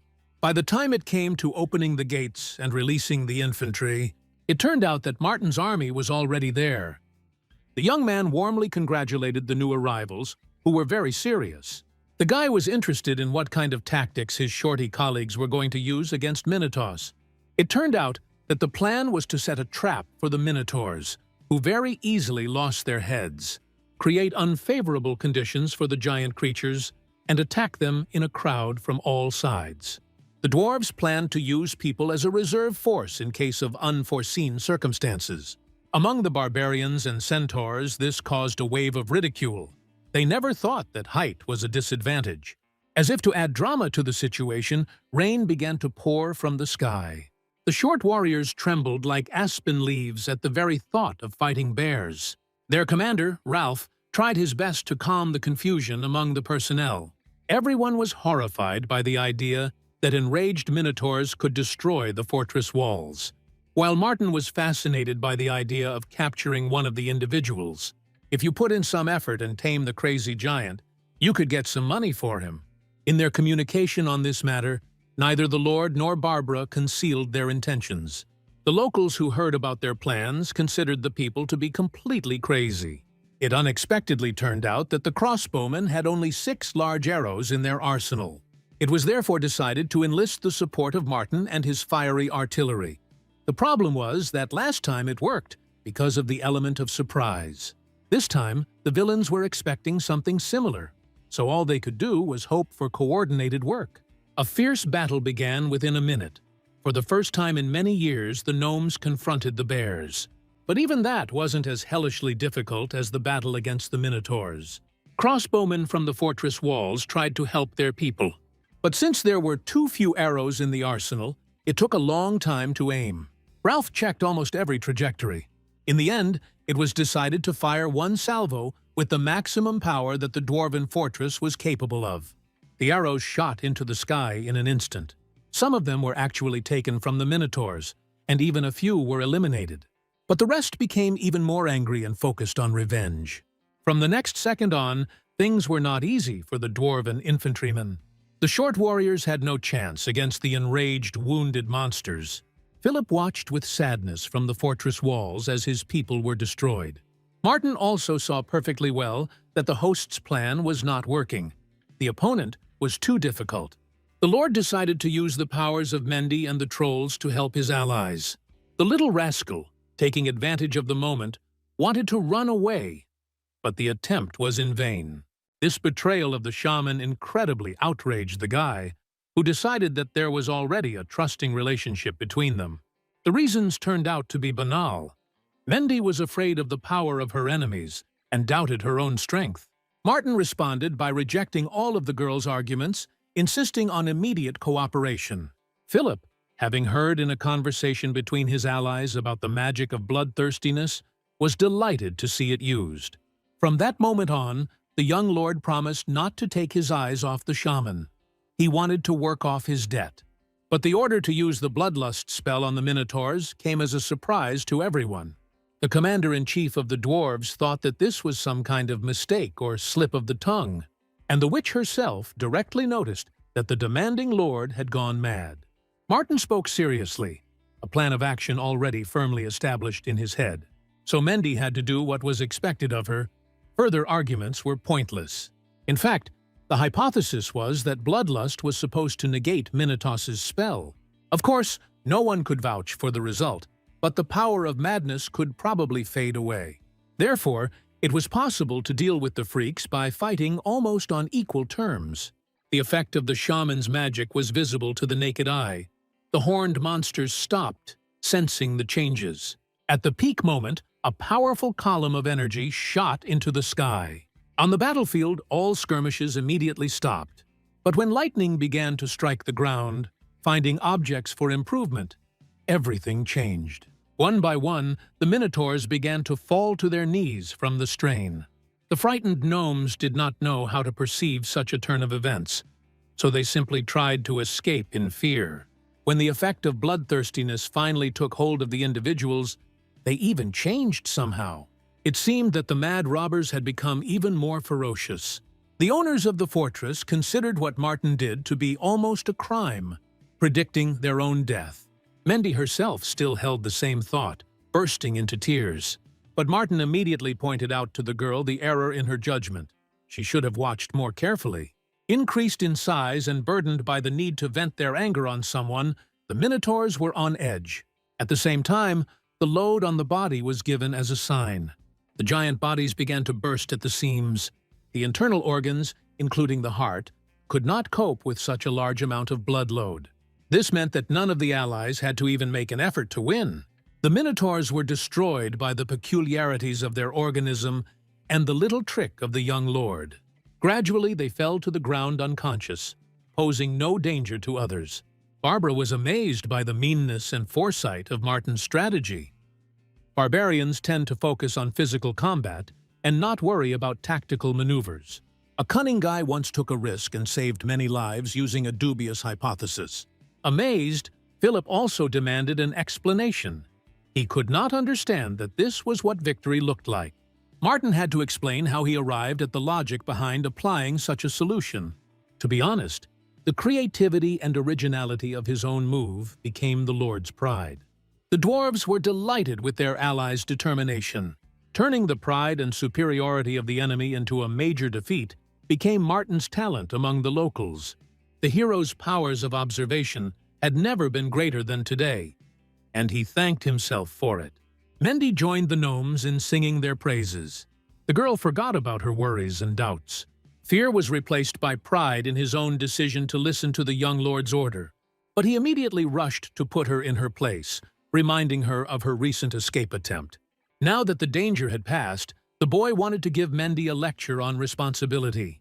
A girl should not only remember her good deeds and attribute victories, but also avoid despondency. Real combat experience can only be gained through hard-fought confrontations, sticking with your people. That's why Martin insisted that the shaman spend more time in practice. Since there was no one else to fight, the comrades approached the monsters lying on the ground. Plans to sell the minotaurs at auction remained just dreams. The Lord deeply regretted this, but at the same time he understood that in the near future it would be calm here. A new wave cannot be avoided. It's just a matter of how much time it takes the enemy to recover. It is time to accumulate the strength of all present in order to strengthen the fortress of the dwarves. The agreement on the supply of iron ore had to be postponed indefinitely. The priority remained the production of crossbows and arrows in the largest possible quantity. While there were no problems with the second, the first became a headache. To explain the complexity of the situation, the gnomes decided to give Martin a tour. The workshop of the weapons engineer was located in the highest tower of the fortress, which was called the Shooting Tower.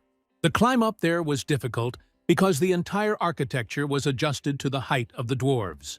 The purpose of the visit here was to show the Lord the latest development of a crossbow that was under construction. It was made entirely of metal and looked truly imposing. Iron ore mining provided many opportunities for creativity and imagination. An engineer named Robert was guided in his creation by bronze engravings left by his ancestors. The range of this device was from 500 to 800 steps. Martin decided that this was the problem with mass production and suggested using a scope. This should have significantly increased the range, but he still didn't understand the main thing. The main obstacle at the finish line was the bowstring. It was a surprise to hear this, but the problem was logical. It was the tension from the vibrations of the metal crossbow. Any materials previously used in similar structures would break. According to Robert's calculations, only the Monaco leeches, whose skin is elastic and strong, could become the raw material. With proper production technology, such a bowstring could serve for many years. But such a creature was extremely rare and expensive on the market.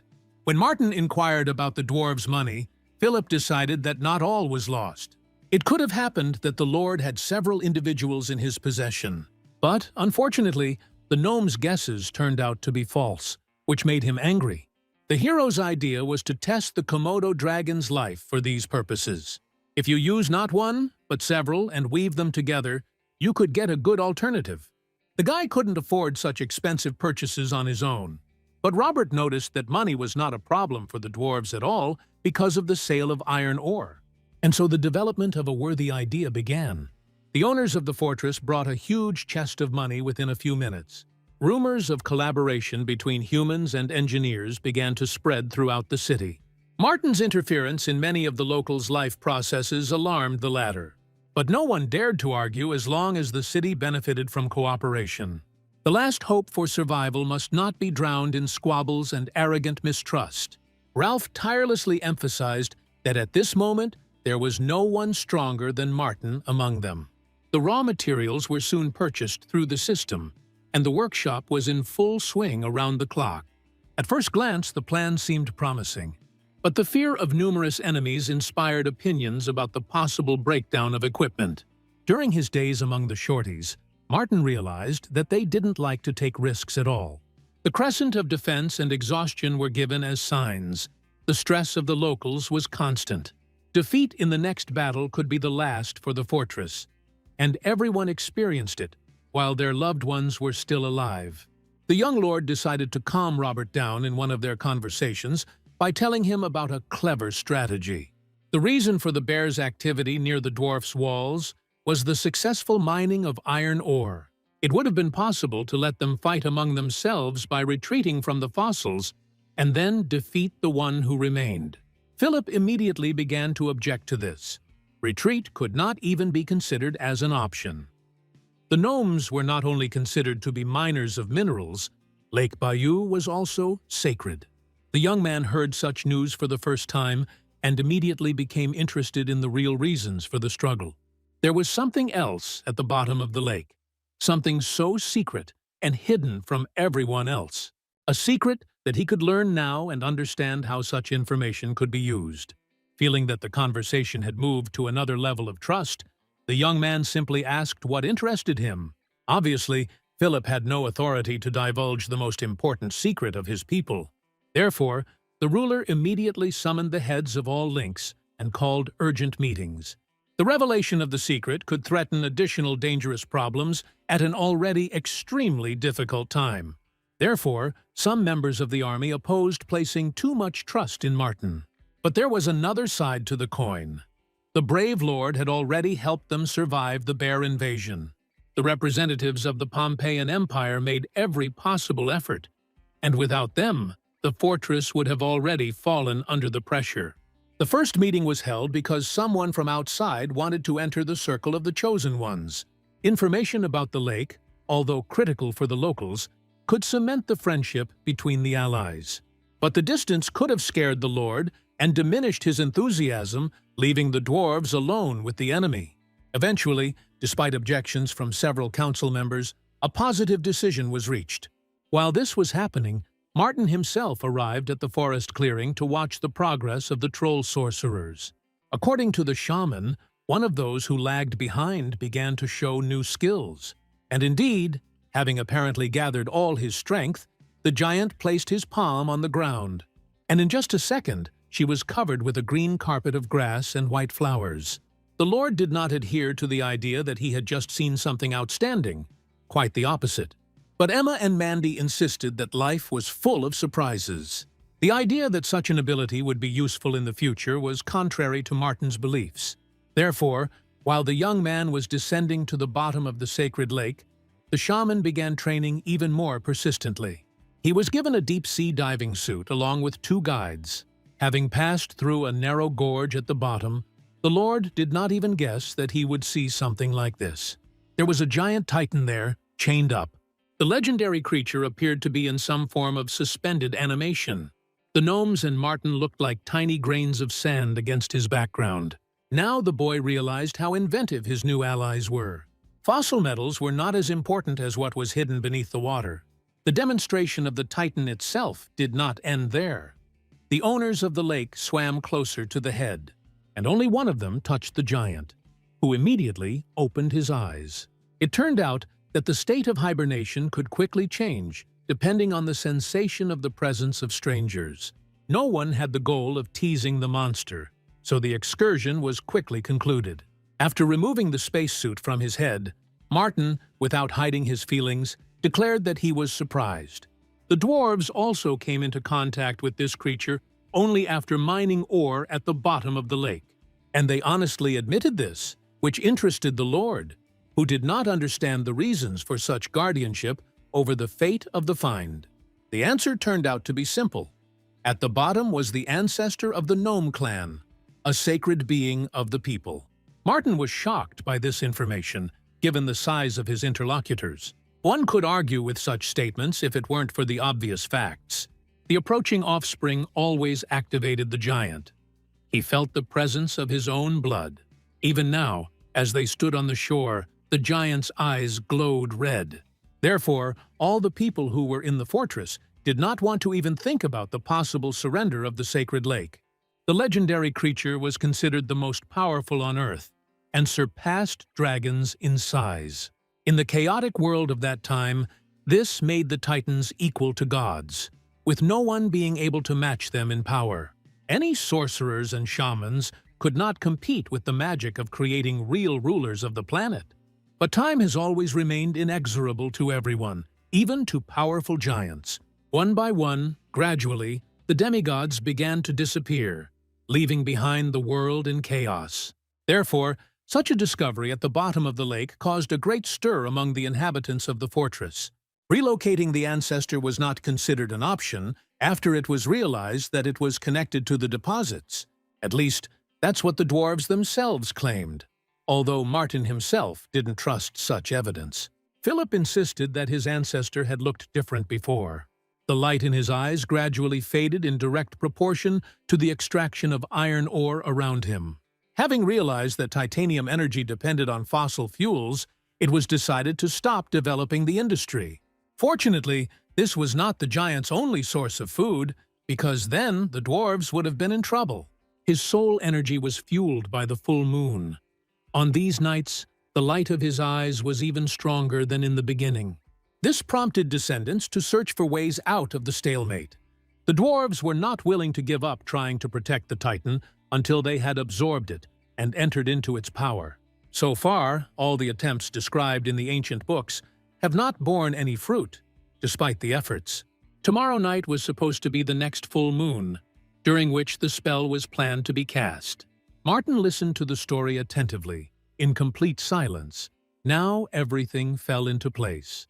The only thing the young man couldn't understand was how his interlocutors weren't afraid to tell the person such information. The dwarves were not at all afraid of power falling into someone's hands, even strangers. On the contrary, they would be very upset if such power simply disappeared from the face of the earth. The Lord could not believe his ears. He did not want to become a test rabbit. But his opinion was not taken into account by the interlocutors. Everything had been decided and discussed in advance. Although the dwarves were related by blood, their great strength and endurance could do the trick. Now, Martin didn't want to develop this topic. The guy simply suggested returning to his people. He willingly promised to keep the secret of the lake and not to disclose it to anyone. This was especially true when talking to Annie. The merchant clan had to stay away from the Titan. To be honest, Martin had no desire to do anything like that until he thought about the consequences for himself. The absence of the Lord was a noticeable sign to almost everyone in the fortress. The walk had dragged on too long. So, upon his return, a lot of questions rained down on his head. The guy had to lie about how he simply fell into the water to justify his wet clothes. It turned out that the subordinates had not been sitting idle all this time. They had been actively engaged in their own affairs. With all the news, Martin only hoped that the enemies would not attack for long enough. But Beatrice's arrival and her frightened face testified to the falsity of the Lord's hopes. When he asked about the reason for the appearance of the leader of the Centaur squad, he already knew the answer. The army of bears went on the offensive and was already quite close to the walls of the fortress. In addition, the villains managed to accumulate a large number of allies. About 4,000 to 5,000 enemies, armed and enraged, wanted the fall of the dwarf clan. Most likely the next attack will coincide with the full and absorbed power of the Titan. As the young lord had predicted, the next day, in the evening, the sentries on the walls saw the enemy army. The soldiers began preparing for battle, checking their equipment and weapons. The infantry prayed to all their dwarven gods that they would survive the night and the bitter confrontation. Observing from afar the mood of the fortress's inhabitants, the scoundrels were struck by their fighting spirit. In this case, stubbornness and the will to live seemed like a disadvantage to the robbers. They based their plans on the opponent's exhaustion and the time frame for preparation and recovery. The dwarf fortress had to graze that night without options. The story dragged on, and this irritated the leader of the bears. The elder of the dwarves faced a painful question. The survival of the clan depended on the power of the Titan. But there was no time left to work with the curses, so hopes were pinned on an alliance with the human lord. The commander-in-chief of the enemy army raged behind the wall, giving orders to the apostates. And they, forgetting about the instincts of self-preservation, ran forward with the aim of taking more lives. The fight was supposed to happen in just a few seconds, and this time none of the locals showed any weakness. The gnomes understood that no one but them would protect the house from destruction. Fortunately, Martin had managed to discuss a detailed plan of action with the military, and everyone was waiting for his order. The command fire flew from the guy's lips at the most opportune moment of the villain's attack. The crossbowmen released the arrows they had been working on all day since the last confrontation, after which the centaurs also became active, which turned the sky into inevitable death for the enemy. Many of the attackers were left halfway to their target, but the first salvo did not eliminate most of them. They walked through a huge avalanche, using all of their thousands of potential at once. When the robbers crossed the bridge, the shaman and her trolls joined in. The flame magic once again raised panic on the battlefield, something the bears couldn't control. The chaos helped the defending army for a while, but it was hard to drag around with the stocky giants. The bloodthirsty thugs scattered the gnomes as if they were unarmed children. Those who managed to survive last time came to help them with this. Realizing that no one but people could cope with the invasion of these creatures, Martin left them for himself. He stepped outside the gates and drew his sword again to defend the foreign city. The young man's first victim was the bear that was closest to him. As it turned out, the victim was the older brother of the commander-in-chief of the enemy army. This awakened in the latter a fury that none of his minions had ever seen before. One of the blows from the stocky giant threw Martin more than 50 meters. Barbara looked around in fear, worried about the young lord. She was too far away. The guy was able to stay on his feet. Despite the amazing power of his opponent, he expected something like this. The hero only smiled in response. No one in this world had ever seen his full strength. But now the young man was ready to show it to end this conflict once and for all. Martin himself was already very tired of the confrontation that did not want to end. An incredible thirst for blood took hold of the guy. He thought only about destroying the bandits. The unexpected rain that fell from the sky mixed with the bloody rivers that were becoming more and more numerous. And although many enemies were already lying on the ground, the losses among the locals were also significant. The battle became increasingly bloody, with neither side willing to give up their positions. Even Barbara began to advocate that the strategy needed to be changed. Otherwise, everyone would be in danger of dying. Finally, the young lord noticed that the situation around him was truly disappointing. The system notified of the death of extremely talented and highly trained warriors. These were the first losses that were difficult for the guy to survive. Too much effort was put into it. He realized that this time, the enemy had gone all in. Real suicide bombers were laying down their lives for the sake of victory. The quantitative advantage in this case became a threat, and it was necessary to retreat behind the walls. Fortunately, this was done under the cover of crossbowmen and archers without unnecessary losses. The healers tried to do everything they could to heal the fighters, but there was too much damage and too few hands to help everyone. Unlike the dwarves, Martin did not waste time grieving. There was still an unresolved problem. The fortress's defenses were crumbling at the seams. Even the patriarch seemed to have given up, and this was unacceptable. With shouts and arguments, the boy forced the elder to come to his senses. The situation was aggravated by the fact that people here were not the masters, and it was impossible to do whatever one wanted. Suddenly, Annie appeared behind the young lord. She was also concerned about the situation. Martin did not want to go into details, so he simply announced the beginning of the enemy offensive. The elf herself could hear the cries of the impudent destroyers behind the fortress wall. They had already armed themselves with a battering ram and were trying to break down the main gates of the city. The troll sorcerers made every effort to contain these efforts. The defending warriors, who had not yet received orders, tried to hold the gate from the other side. But the battering ram was not the only method of breaking in. Stepladders were already being placed against the fortress walls. The first warlike rabbits, together with the goblins, climbed onto the top of the tree within a few minutes. The guards tried to warn about the sabotage, but immediately paid for it. The villains eliminated everyone they saw, but were unable to maintain their anonymity. Mandy, along with one of the trolls, told Martin about the breakthrough. The situation escalated faster than the Lord expected, and it was time for radical action. But first of all, he preferred to punish the shaman for her irresponsibility. Instead of running away, he could attack.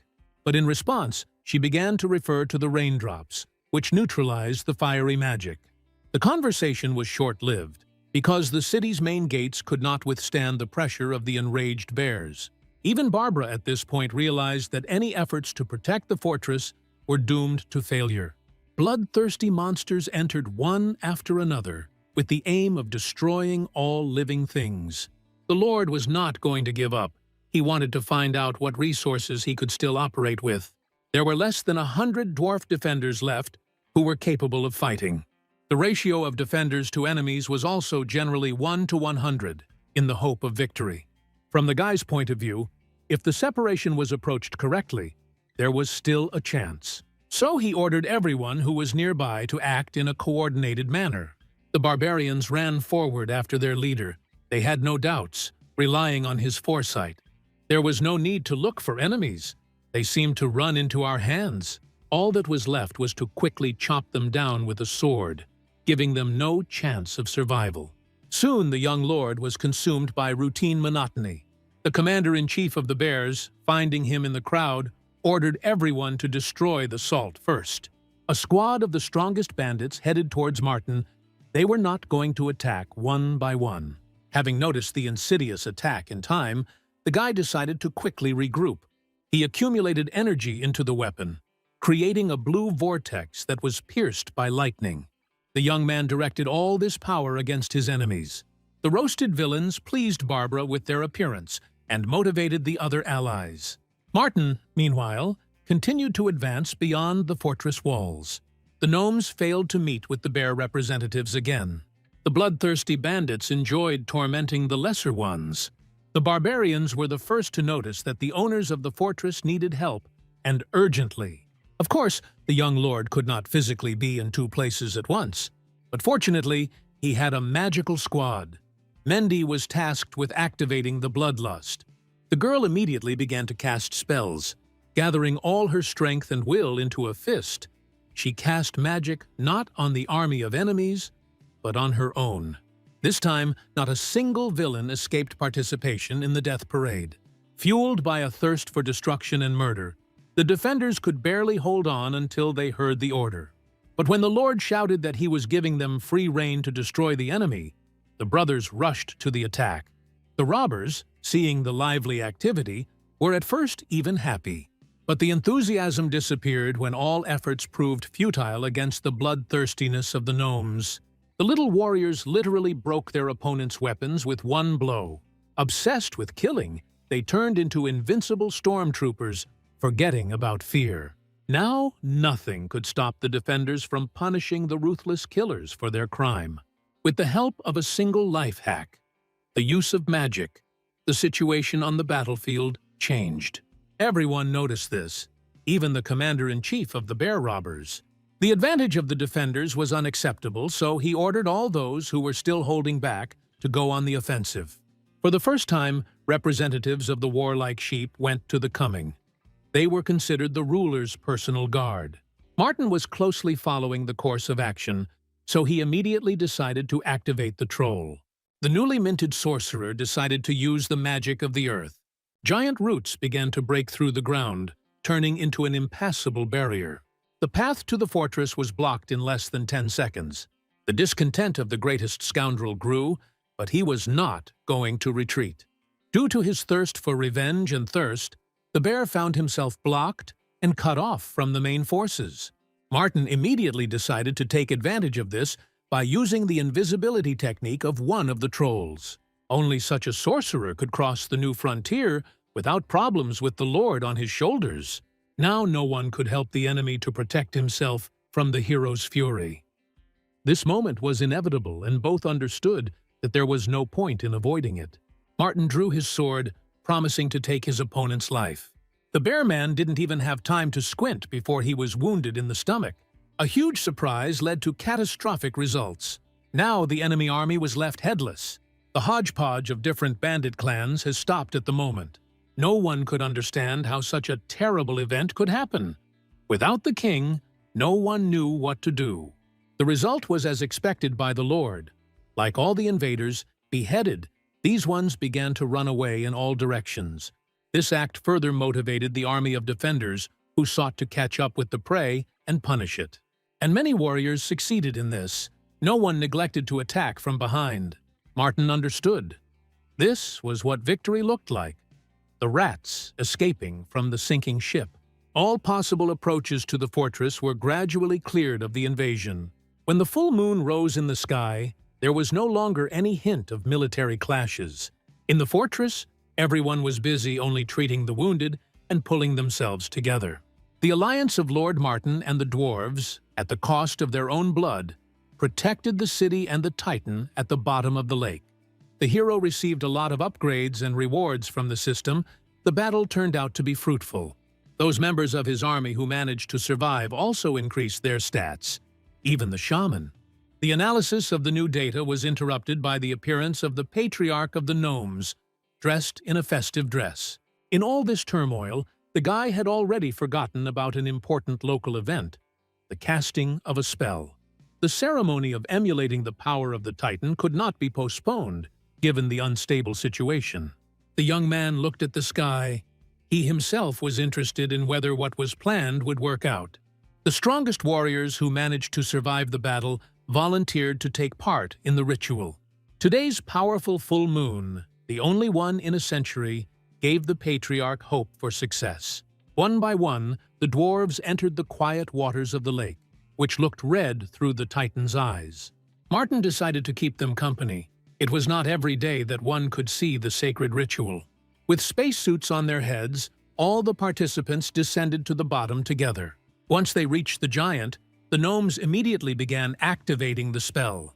At first it seemed like nothing was happening around, but soon the water around began to turn into a vortex, swirling in a spiral. About half an hour later, the Titan's body appeared from under its thickness. The creature stood with its eyes closed. The grand spectacle was now available to anyone who happened to be nearby. The imitation ceremony has begun. The trio of dwarves stepped forward, and Martin hoped for an exciting spectacle. But right before his eyes, the locals began some strange dances. Martin imagined everything, but not the strange manipulations he observed. Mendy, who happened to be nearby, explained that this was how the gnomes summoned their temperament. There were rumors among shamans that experience could be transmitted through dancing, but the girl herself had never seen anything like this. And besides, the Titan was too powerful. Therefore, imitation most likely related to the maximum of half of his power. Martin believed that even 10% was a treasure for the dwarves, a level to which they had not matured on their own. The dancing gradually moved to lighting a ring of fire between the receiving and giving side. The first to enter the center of the circle was one of the three, considered the strongest. He announced that he would use the blood bond in anticipation of the ancestors' response. This move looked dangerous, and indeed it was. For if the dwarf's body becomes weak, it may simply explode from the Titan's excessive power. The young lord was glad at that moment that he had not agreed to become a participant in the ritual. There was complete silence by the lake. Not even the crickets could be heard. The Titan seemed to simply refuse to respond to the call of its first offspring, so the man gave way to the next one. Precious time was passing, and it could not be lost. The second attempt also failed. No one received any reaction from the giant. The third attempt repeated the fate of the first two. The patriarch was in despair. He believed that there was no point in trying any longer. He fell on his knees before the Titan, begging for mercy. It was unbearable to even think about that. Unable to come up with any other options, the patriarch asked the Lord to participate in the ceremony. Realizing that the small nation was in trouble, the young man could not refuse, although he doubted the result. He walked towards the fiery circle with complete skepticism. The guy knelt down, constantly asking if he was doing everything right. The Titan's reaction came as a surprise to the young man, and it's worth noting that it came as a surprise to others as well. The giant opened his red eyes and began to move. Martin looked at him in fear. He couldn't figure out if this meant he had dwarf blood in him. The giant's eyes gradually began to turn into flames, which inexorably destroyed the body shell. The guy jumped up and shouted to everyone behind him that the Titan was about to explode.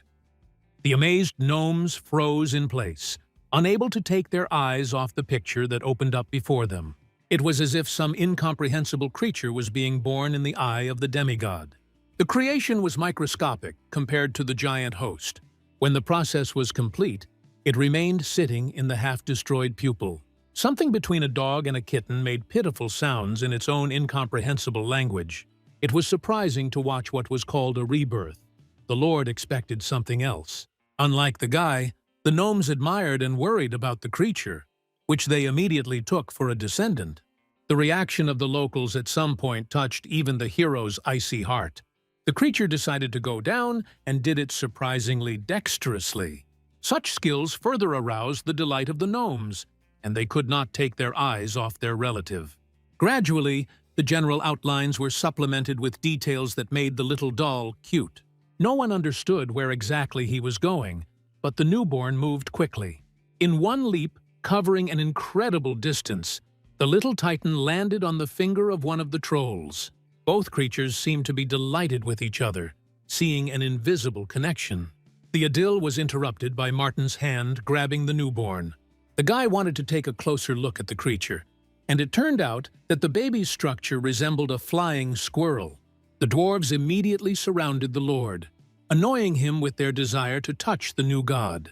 Suddenly, something frightened the newborn, and blue lightning began to form in the air around him. Understanding full well what was happening, because he possessed the same power, Martin abandoned the creation to his relatives. When the explosion occurred, the entire company stood frozen in place. It was the Titanic Thunder technique, the name of which the young man knew firsthand. After the activation of the power in the children, the body of the old demigod began to deteriorate. It literally crumbled into pieces, falling to the bottom of the lake, which served as its hiding place. For the dwarves, it seemed like a whole era was passing with this great figure. They could not hold back their tears. The ancestor disappeared forever from the face of the earth in the original form that had existed for thousands of years. The little squirrel was named Chiuchi, after the sounds he made to communicate. The idea, of course, came from Martin. The next morning, the Lord decided to leave the dwarf fortress and go home. During this journey, he managed to get everything he was striving for. The terms of cooperation could be discussed, and then, for salvation from the invasion, the gnomes agreed to pay. But the unanimously adopted decisions did not satisfy the traitor, and she was not present at the ceremony. The girl was even more surprised by the appearance of Chuchi, who peeked out from under the hem of the guy's coat. The next moment, all claims were forgotten. The cute creature completely captured the attention of her interlocutor. The gnomes argued for a long time about who should be in charge of raising the newborn. But the beast itself decided everything. Without Martin's presence, it refused to even take food. The road to the high mountain fortress took several days, and no incidents occurred along the way.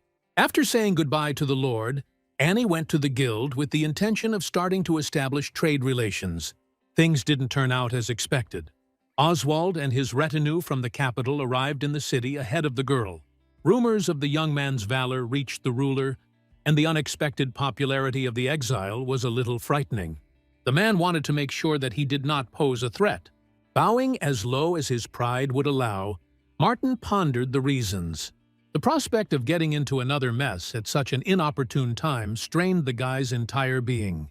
Oswald insisted on a casual conversation, assuring that the owner of the fortress had nothing to worry about. The ruler did not arrive empty-handed, and this immediately won over the hero. He agreed to all the conditions and provided a warm welcome. The giant squid became the decoration of the festive table. Although it was not what the exile had hoped for, attention was still attention. Chuchi's unexpected appearance eased the atmosphere a little. The baby was always somewhere nearby. He brought nuts and all sorts of delicacies to his patron with the desire to share. This time the hazel tree turned out to be almost gigantic. Having broken the shell, the boy put the nut in his mouth in front of the embarrassed animal. It turned out that today, the baby wanted to enjoy the delicacy on his own and asked for help. Oswald felt the vibrations of supernatural energy around Chiuchi almost immediately. Therefore, the guy had to explain the origin of his roommate. He did not hide the roots of the Titans. Taking a handful of tasty treats from his pocket, Martin sent the squirrel to the kitchen, out of sight. He happily stuffed his new achievements into his mouth and ran to carry out the order. The Lord, unlike the others, was fully aware of the true power hidden within Chiuchi. At dinner, it was time to give thanks. After all, it was thanks to Oswald that the young man's life had turned out the way it had. The successful expedition resulted in the capture of a high mountain fortress and subsequent achievements. In response, the Lord Governor of the capital assured that he had done so for a reason. Deep down, Martin had no interest in hearing about intrigues and wars of thirst. The conversation turned to two factions that had been at odds with each other in the Kingdom of Pompeii for decades. The first were called Servants of the Holy Church of Light, power-hungry sectarians. The second are the supporters of the Goddess of Ice, ardent enemies of the Churchmen. So far, the Church of Light had a significant advantage on the continent and successfully used its privileges. The location of the Kingdom of Pompeii is in the north, so the Goddess of Ice also retained considerable weight here. It seems that sometimes the weather itself sides with the less popular belief, no matter the circumstances. Martin expected to hear a confession now, but Oswald and his half-brother, Nicholas, were sorcerers, so they believed in nothing, remaining neutral. This allowed the capital to maneuver on the border, avoiding conflicts and wars. From that moment on, the guy began to feel that the dialogue was heading down the path of something interesting. The hero himself did not really like talking about gods because he did not consider any of them to be real figures. Oswald began to assure that with his decision he, on the contrary, helped his nephew in his development. Well aware of the demand to renounce his name, the old sly fellow continued to insist on his own. The strange tone and the firm belief in the truth of his own statements made Martin think. The assumptions regarding agitation in the neutrality faction turned out to be correct. It is obvious that the ruler of the capital sought to protect his interests and secure the support of the exile. The prospect of competing with two warring castes at once was absolutely not to Martin's liking. Therefore, the unexpected proposal to switch to the side of the Church of the Holy Light in case of conflict confused the young man. The civil wars were right now stretching out their tentacles like an octopus, swallowing up the Highland fortress. The hero always considered himself to be someone who was not lagging behind when it came to intelligence. But conversations with his cunning uncle constantly led him into a dead end. It would seem that Oswald is telling logical things, but he puts a double meaning into them. Therefore, it was always necessary to analyze every word of the interlocutor. The Goddess of Ice played a significant role in this dialogue, despite all of the above. The influence of the faith on the northern outpost was too great to be ignored. After all, at the right moment, any situation could be turned to one's advantage. The main thing was to take into account all possible nuances so as not to fall into a trap yourself. The conversation with the wayward relative continued until the next morning. Realizing that he had given all the planned instructions, Oswald prepared to leave. Although Martin was irritated by the unexpected visit, he took away useful things and thoughts from this dialogue. The young man preferred to do as he saw fit, but was grateful for the educational activities. In general, now the guy seemed to understand his uncle's train of thought much better. For the first time in the young lord's memory, they had managed to share their thoughts for so long and so fruitfully. He realized that the Lord Governor of the capital was not his enemy, at least not yet. The husband came here, having made a choice in favor of the exile, trying to enlist his support. Having clearly defined his goals, the relative, together with his entourage, left the high mountain fortress, and Martin himself finally had a minute to relax in nature. Of course, it couldn't have happened without Chiuchi's presence. The baby felt great in the company of the Lord. There, the boy received a message about Annie's arrival. The elf was amazed at the changes that had occurred during her absence. The fortress turned into a powerful fortification, where the latest technology met with secular chic. Martin was pleased with his friend's reaction. It showed that his considerable efforts had paid off. As of today, the young man has already forgotten that he once considered the troll's abilities to be petty. It was thanks to them, and the efforts of the gnomes who decided to live here, that the city literally blossomed before our eyes. It was a kind of agreement with a race that had almost disappeared from the face of the earth. Any agreement without Annie's participation was perceived by her as almost a betrayal, and no matter how much Martin tried to convince her otherwise, this thought did not change and made the girl nervous. In addition, The merchant was irritated by the condescending way in which the owner of the high mountain fortress began to behave. In fact, it was a false idea. The guy just had a hard time saying no. Many tribes and races, having gathered their remnants, came to him in search of protection after the war. He could not refuse to help them and accepted gratitude in any form or manifestation. What led to the emergence of personal maids was something Martin liked, although he didn't want to admit it. The guy told everyone around him that the idea of living in comfort was inspired by Mendy. Due to the state of shock, Annie at first even forgot the real reason for her arrival. She brought with her to this place the famous naturalist, Miss Buckland. The woman turned out to be a tigress, quite cute in appearance and, moreover, polite. When the new acquaintance took off her hood, she caused a stir not only among the lord, but also in Chiuchi. Miss Buckland was a descendant of a clan of white tigers and knew the art. The guest approached Martin and politely asked him to address her by her name, Cassie. At that moment, the guy didn't care what to call his interlocutor. His mind simply refused to work. The girl's extraordinary beauty captured the lord's heart. But there were also some jokes on personal topics, in particular, about the possible lack of food for the predator. Since the fortress army also suffered losses, it was decided to replenish the ranks of the barbarians. Martin entrusted the important mission to Barbara, who happily agreed to set out on the hike immediately. Together with her loyal subordinates, the woman promised to return with reinforcements. After the assistant's mission, the question of improving the spiritual strength of the warriors arose. To do this, it was necessary to enlist Annie's help in searching for literature on the topic. Despite the apparent prosperity and completed upgrade, work was still in full swing in the fortress. The dwarves were busy building a new blast furnace to begin producing iron. Philip happily reported the completion of the next stage. Now it was possible to work on making weapons. However, the appearance of the gnomes had an extremely positive impact on the development of society. It took less than a couple of Sundays of fruitful work for the city's military to already have new armor and weapons. Despite the rapid production, all artifacts were of very high quality. Barbara, who had returned from the campaign, literally slept in the armory, her eyes wide with delight. The warrior was most interested in the armor equipped with unusual mechanisms. The young lord readily agreed to tell in more detail what was what. With the push of a button, the metal protection could be quickly put on and removed. This ingenious invention made the usually lengthy process of getting dressed much easier. Philip, as a leading engineer of our time, came up with a special name for the mechanical iron corset. Now the progressive invention was called titanium armor. Everyone wanted to test the know-how as quickly as possible, but, of course, the Lord took the lead in this. After which, a few minutes later, a significant flaw was immediately invented. Putting it on was easy, but taking it off required an extra pair of hands.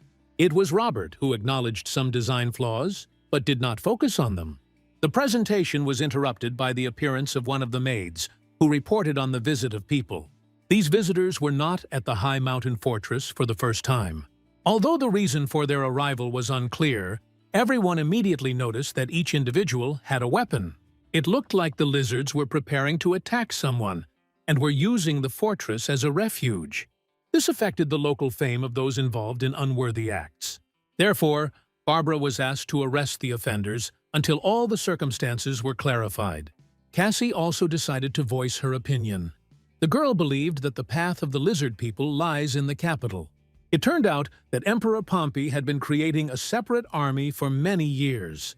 His Majesty, Raymond, gathered representatives of the beast races from all around the kingdom. These small-looking warriors were actually dragon tamers, and it would be a big mistake to write them off. Martin heard similar information for the first time.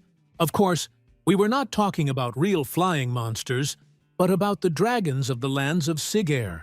They resembled ancient giants and could be a good support during a combat clash.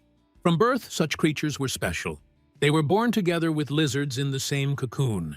In fact, these two creatures were related, so a strong bond was maintained between them for years. It is thanks to the small individuals standing under the fortress that the dragons of Shigeru have not yet become extinct. The Lord was very interested in hearing the naturalist's report. He wanted to know more details.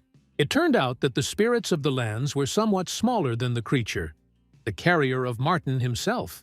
But, unlike the giant armadillo, dragons had hooves, which was an added advantage.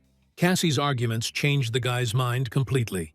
He wanted to meet the lizards. The change in the young lord's behavior alarmed those gathered, especially those who had been there recently. It became obvious that Martin was planning to lure the new arrivals to his side, bypassing the king. The plan was risky and was perceived as a near-total failure. But this was only considered until representatives of the two races met in person. The young lord immediately agreed to accept all willing representatives of the lizards. It turned out that the fame of the great commander had spread far beyond the valley. All those who did not feel the strength to resist evil considered it an honor to ask him for refuge. Finally, the reputation started working for the guy. Now he didn't have to make any effort. Watching Martin's tricks, Cassie couldn't help but feel angry. She was a monarchist, so she considered any tricks almost a crime against the crown. Since the Lord didn't care about the opinions of others at all, he hastened to join the company of trolls in the forest. The young sorcerers made a good place for themselves there and had a good time. In fact, the trio were playing the card game when they heard the news. The water in the glass, which began to shake on the table, announced the arrival of a large number of warriors. The dragon lords kept their word and visited the fortress in full force. The entire horizon was hidden in dust. A herd of dragons, together with their guides, rushed to visit. A frightened Chuchi hid in the folds of his master's clothes from the mere sight of the giant creatures. Only the barbarians and centaurs remained calm. They were confident in their preferences. The cavalry did indeed look extremely powerful. Martin wanted to see them in real combat. Even now it looked grandiose. The only drawback, Annie personally considered, was the weakness of the riders. But it is unrealistic to change anything, because breaking the blood connection would be a crime. Nature was in balance. The small size of the lizards was compensated by something else. Within a few minutes, the leader of the new arrivals appeared before the Lord. His name was Abu. The warrior spoke with admiration and gratitude about his impressions of these lands. Martin's offer and warm welcome looked promising. In the high mountain fortress, you can find ways to increase your strength. The hero personally promised to work on the medicine aimed at helping the guests. During dinner, the young lord watched the changes in the system data. By taking the medicine, the experience and other skills of both the rider and the dragon itself will grow. The tigress tried to always be close to the guy. She was aware of all his whims of the day, especially about spiritual development. According to the girl, the book of light magic that he was trying to find was not the only way out. Cassie could help in mastering the art of sacred prayer. The girl recommended trying this option first, calling it highly effective. Martin was skeptical about such experiments, believing that this approach would not benefit him. The young man had set a goal and was not willing to deviate from the course, given dubious advice. Annie also supported him. The orthodox beliefs of the past had already faded into the background. But the tigress was not going to retreat. She decided to present additional arguments. She asked how strong the interlocutor considered himself to be now. The guy thought about it.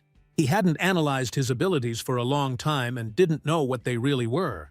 Clenching his hand into a fist, he activated his aura and launched a mental strike.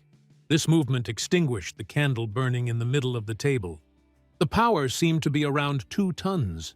After which the tigress asked the young man about the peculiarities of the effect of the sacred prayer. Obviously, the interlocutor did not know them and was already about to laugh once again at the prejudices.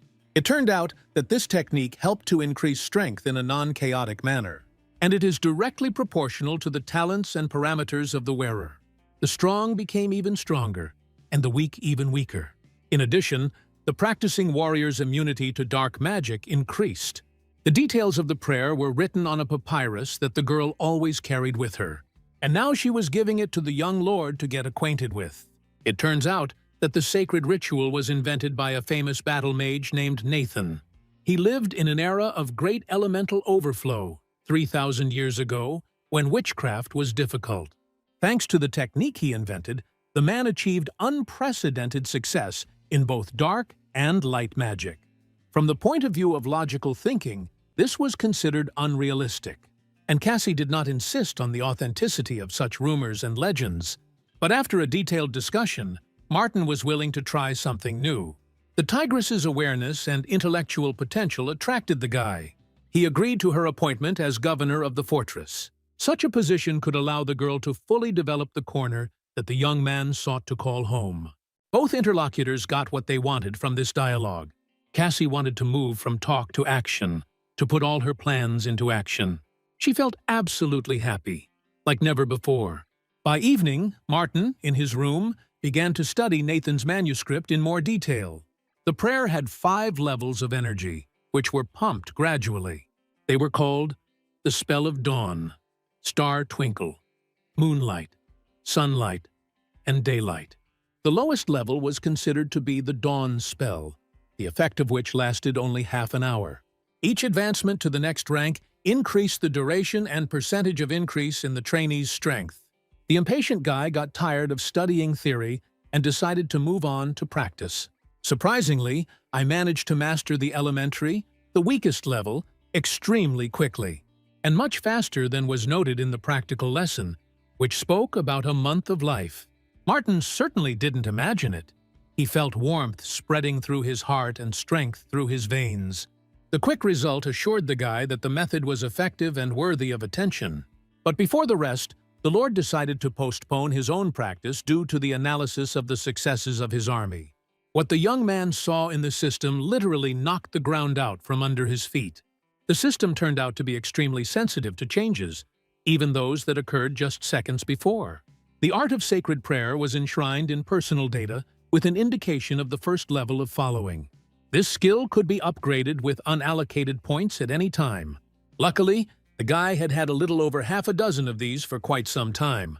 The only thing that was confusing was that the points were becoming more and more difficult, so spiritual progress could slow down significantly. But any obstacles on the way did not frighten, but rather, on the contrary, encouraged the hero. So right now, the guy decided to use all possible points to improve the skill. He went all in and didn't regret his actions at all. A minute later, the system announced that the maximum level of development had been reached. After which, the hero really began to experience significant changes within himself.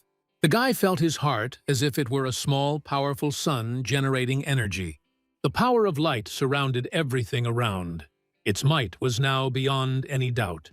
The young lord seemed to be able to control matter, drawing the air to his side.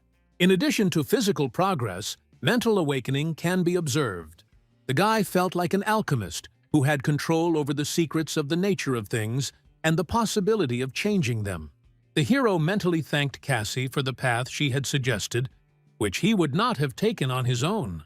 Martin spent the rest of the night improving himself. He couldn't stop until he ran out of points. And by the morning, everyone began to express their admiration for his rapid mastery of powerful force. The tigress was the happiest of all. She had never met such gifted representatives of people. To be honest, Martin's own success had slightly confused him. Much praise and flattery, though just, were nevertheless harmful. Since the first tome had already been mastered, the Lord sought to gain new knowledge. But judging by Cassie's behavior, she wasn't going to share the information just yet. Despite all the efforts of her cunning interlocutor, the girl remained relentless. In her opinion, he should have been working on improving the invocation of heat flows. What caused Martin to suffer from bouts of boredom and procrastination? Therefore, Philip's appearance nearby was perceived by the guy as a breath of fresh air. The gnome started throwing out something about bronze weapons that might have been in the warehouse. In all this confusion, the Lord managed to forget that during the wars and campaigns he had accumulated many artifacts. Some of the acquisitions were certainly of ancient origin and quite valuable. The tigress, who had not yet managed to go anywhere, became interested in the exhibition and decided to join the review. Although over time she regretted her decision because of the mountain of unsorted weapons she saw. Even Martin did not expect to see such chaos. The scale of the iron was astounding. The mountain of bronze almost immediately began to glow in the eyes of the young man as a means of earning money. In fact, there was a shortage of this metal in the world, and its high price was evidence of this. The very first sword that fell into Cassie's hands turned out to be a well-preserved rare specimen. Having tasted, touched, and smelled the artifact, the girl verbally expressed her delight. Until this point, the tigress had never managed to hold something like this, let alone personally own it. Martin measured everything by completely different criteria. He began to count profit. But the matter needed to be approached more thoroughly, so the guy called a shaman to him. A frightened Mendi appeared in the hall a few minutes later. She was being dragged by the arms by giants, barbarians. It was unclear from the warriors' expressions what exactly they wanted to get from her. As it turned out, the situation had nothing to do with murder or exile or punishment. It was about bronze. Naturally, the girl was familiar with such weapons and materials. She grew up and lived in the tribe for a long time. Martin had many questions for the shaman. He was interested in the smallest details. The witch willingly told everything she knew. For example, her people exchanged artifacts with their neighbors. It was much cheaper than iron and came as a complete surprise to the young lord. The young man's enthusiasm confused his interlocutor because she did not understand the cause and effect relationships. Obviously, the historical value and the concept of an artifact were far beyond her competence. Martin hastened to calm Cassie, who was standing nearby and was speechless. In order not to continue to engage in empty chatter, the guy decided to give the shaman a task. She was supposed to go on reconnaissance and find out the origin of the giant mountain of bronze swords. It may have been frivolous to trust a trickster to find the origins of bronze, but the decision was made. Fortunately, the reputation of the Highland Fortress and its new ruler spread throughout the surrounding lands. When local tribes learned about the origin of Mendi, their affection knew no bounds. Due to successful networking, finding out the origin of the raw materials did not require much effort. There were so many people willing to help Martin that the squad grew by 100 people. Malaya returned with a small army and good news. The origin of the shaman's companions remained unclear and caused concern. But the new arrivals performed well all the tasks assigned to them. While the tribesmen earned their right to remain in the fortress, Mendi reported on the results. According to the girl, the Lord had a pretty good prospect opening up for him. Many tribes expressed a desire to join the coalition, but this could not be resolved with 2 words. It was necessary to find out the degree of usefulness of each clan, and for this official delegations were required. Martin quickly assembled a squad and prepared for the important journey. The matter took about Sunday, and now the day of the young lord's return arrived. Annie and Cassie were waiting for the guy at the main gate. It turned out that the journey was successful, and the bronze reserves were replenished by several tons. Now it was possible to talk about the possible formation of a monopoly on the bronze price market. It began to seem that life was getting better. The influence of the fortress was spreading for many kilometers, and the new agents made every possible effort to contribute to the common cause. But in fact, the great bronze leak attracted the attention of the neighboring Stuart kingdom. Scott, the commander of the Brown Bear's Roar Legion, also went in search of the mines. Together with his men, not without difficulty, he found their location. The Stuart kingdom was considered one of the 3 great powers on the continent. It was almost equal in strength to Pompeii, although it was smaller in size. Scott was a member of a wealthy aristocratic family. His life could have turned out differently. The boy's brothers were living their best lives in the capital. After undergoing rigorous training, the young commander joined the regular army. The studies were conducted in strict asceticism and severity. It was necessary to understand many nuances. The extremely frightening names of the brigades are associated with cataclysms and monsters. Their connections and hierarchy, the guy's own reputation, everything required a lot of effort. No matter how hard he worked, the young man never managed to jump above the worst armies of the third line. This meant that, despite his noble origins, promotion was not to be expected. Now Scott had a chance he wasn't going to miss. Bronze could take him to another level. The Bear Commander achieved the prospect several months ago, after a skirmish with bandits. Reaching new resource deposits could raise his authority in the eyes of the ruler. The aristocrat did not have to resort to torture to obtain detailed information. It was enough to simply defeat opponents in battle fairly, and now he was preparing for another one. It was agreed to attack the locals after sunset. They did not even suspect what awaited them. Representatives of the tribes were engaged in decorative finishing of the ruins of the adit. After a day of work, the craftsmen were so tired that their eyes were closing.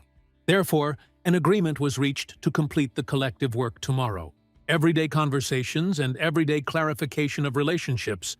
An ordinary day without any special adventures. There was no sign of trouble. But after half an hour, the situation changed dramatically. Scott, contentedly wiping the blood from his sword, listened to his vassal's report. The soldier reported that the locals had found the deposits by accident and that they did not belong to an influential clan. But there were no traces of prey, no traces of fruitful labor to be seen anywhere. The reason was that the Pompeian aristocrat had outstripped the representative of the elite of the Stuart kingdom. The commander did not expect such a turn of events. He thought that there would be no serious competition in this campaign. And now he was told about an extremely talented lord from a high mountain fortress. The aristocrat thought that the rumors about Martin were greatly exaggerated and decided not to worry. The only possible problem would be the intervention of the entire kingdom of Pompeii in this confrontation. Thus, a new protracted war over resources could begin. In order to preserve their positions for at least a month, they had to hurry to eliminate the competitor. Scott left evidence of his crime to the conscience of the local fauna. Hungry animals were always roaming around. If fate is on his side, then no one will even notice the massacre. The only thing the aristocrat did not take into account was that one of the masters was able to survive and escape. He managed to walk almost continuously, spending a minimum of time on sleep in order to quickly reach the fortress. Martin, together with members of his council, discussed the structure of the Stuart kingdom. Cassie was eager to give an educational lecture on the principle of creating an army of competitors. Gradually, the conversation turned to a discussion of profits. The tigress insisted that the financial security of her competitors was problematic. The king often misused large sums of money. The ruler's gluttony and lust were the main topic of discussion, even in neighboring kingdoms. Martin somehow saw this as a good sign, although he didn't yet understand how it could be used. At that moment, as if Providence closed the door to the hall, and the victim stood on the threshold. Or rather, his fellow tribesmen pulled him because the traveler lost consciousness from fatigue and stress. With the last of his strength, the man raised his eyes to the Lord and said that he had important news. The fortress was in danger. A new bloody skirmish was just around the corner. A new emergency meeting in an expanded format was convened immediately. Cassie reported that the Brown Bear Legion should be approximately 3,000 people.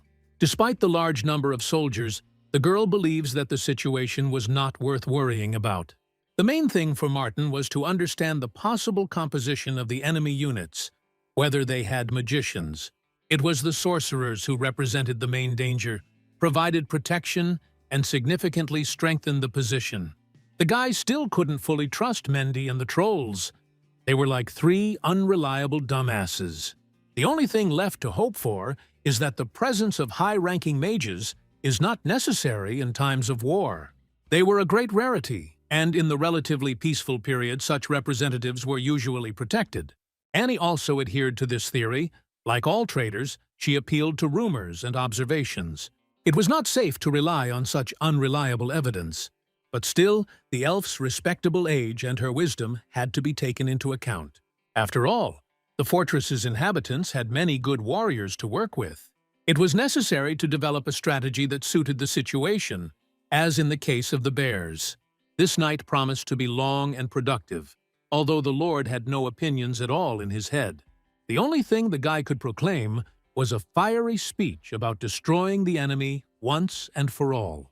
Cassie didn't like this, and it was expected. The girl had never seen the locals in a state of war. She was frightened by the gap in numbers.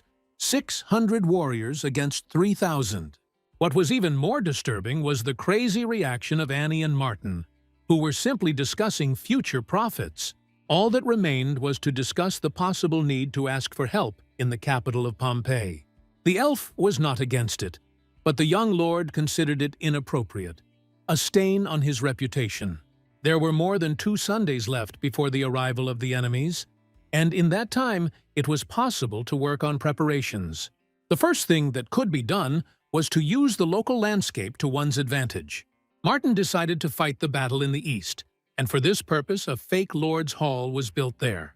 Meanwhile, the sorcerers worked to make the remaining approaches to the city impassable.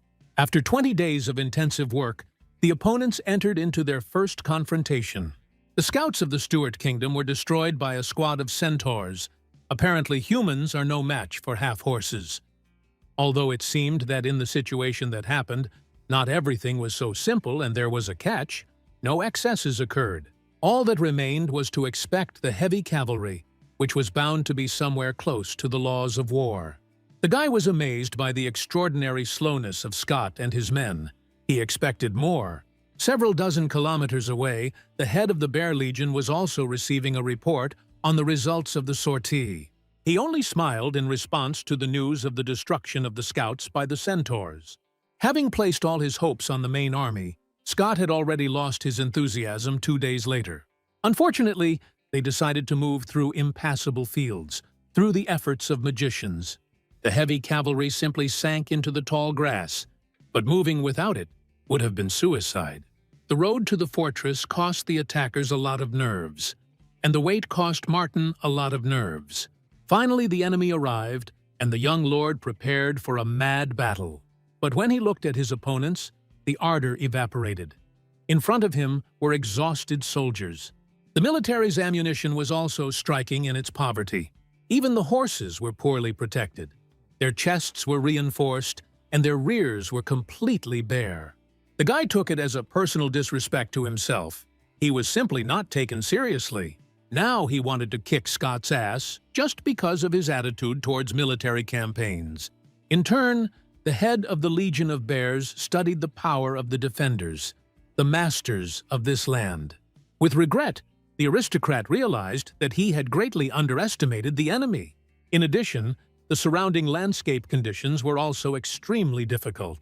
There was only one catch to the high mountain fortress. Moving in other directions would be suicide. Enemy troops could already be hiding in ambush behind the large reed bushes. But there was no more choice or time to think. The Legion had been spotted, and it was necessary to prepare for an attack. The swordsmen were to go forward first, according to the order, and behind them the cavalry as reinforcements. The soldiers launched an offensive without hesitation, trusting their commander.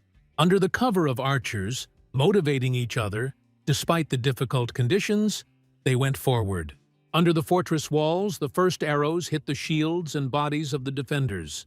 Barbara wanted to rush forward, but Martin continued to restrain her ardor with a smile.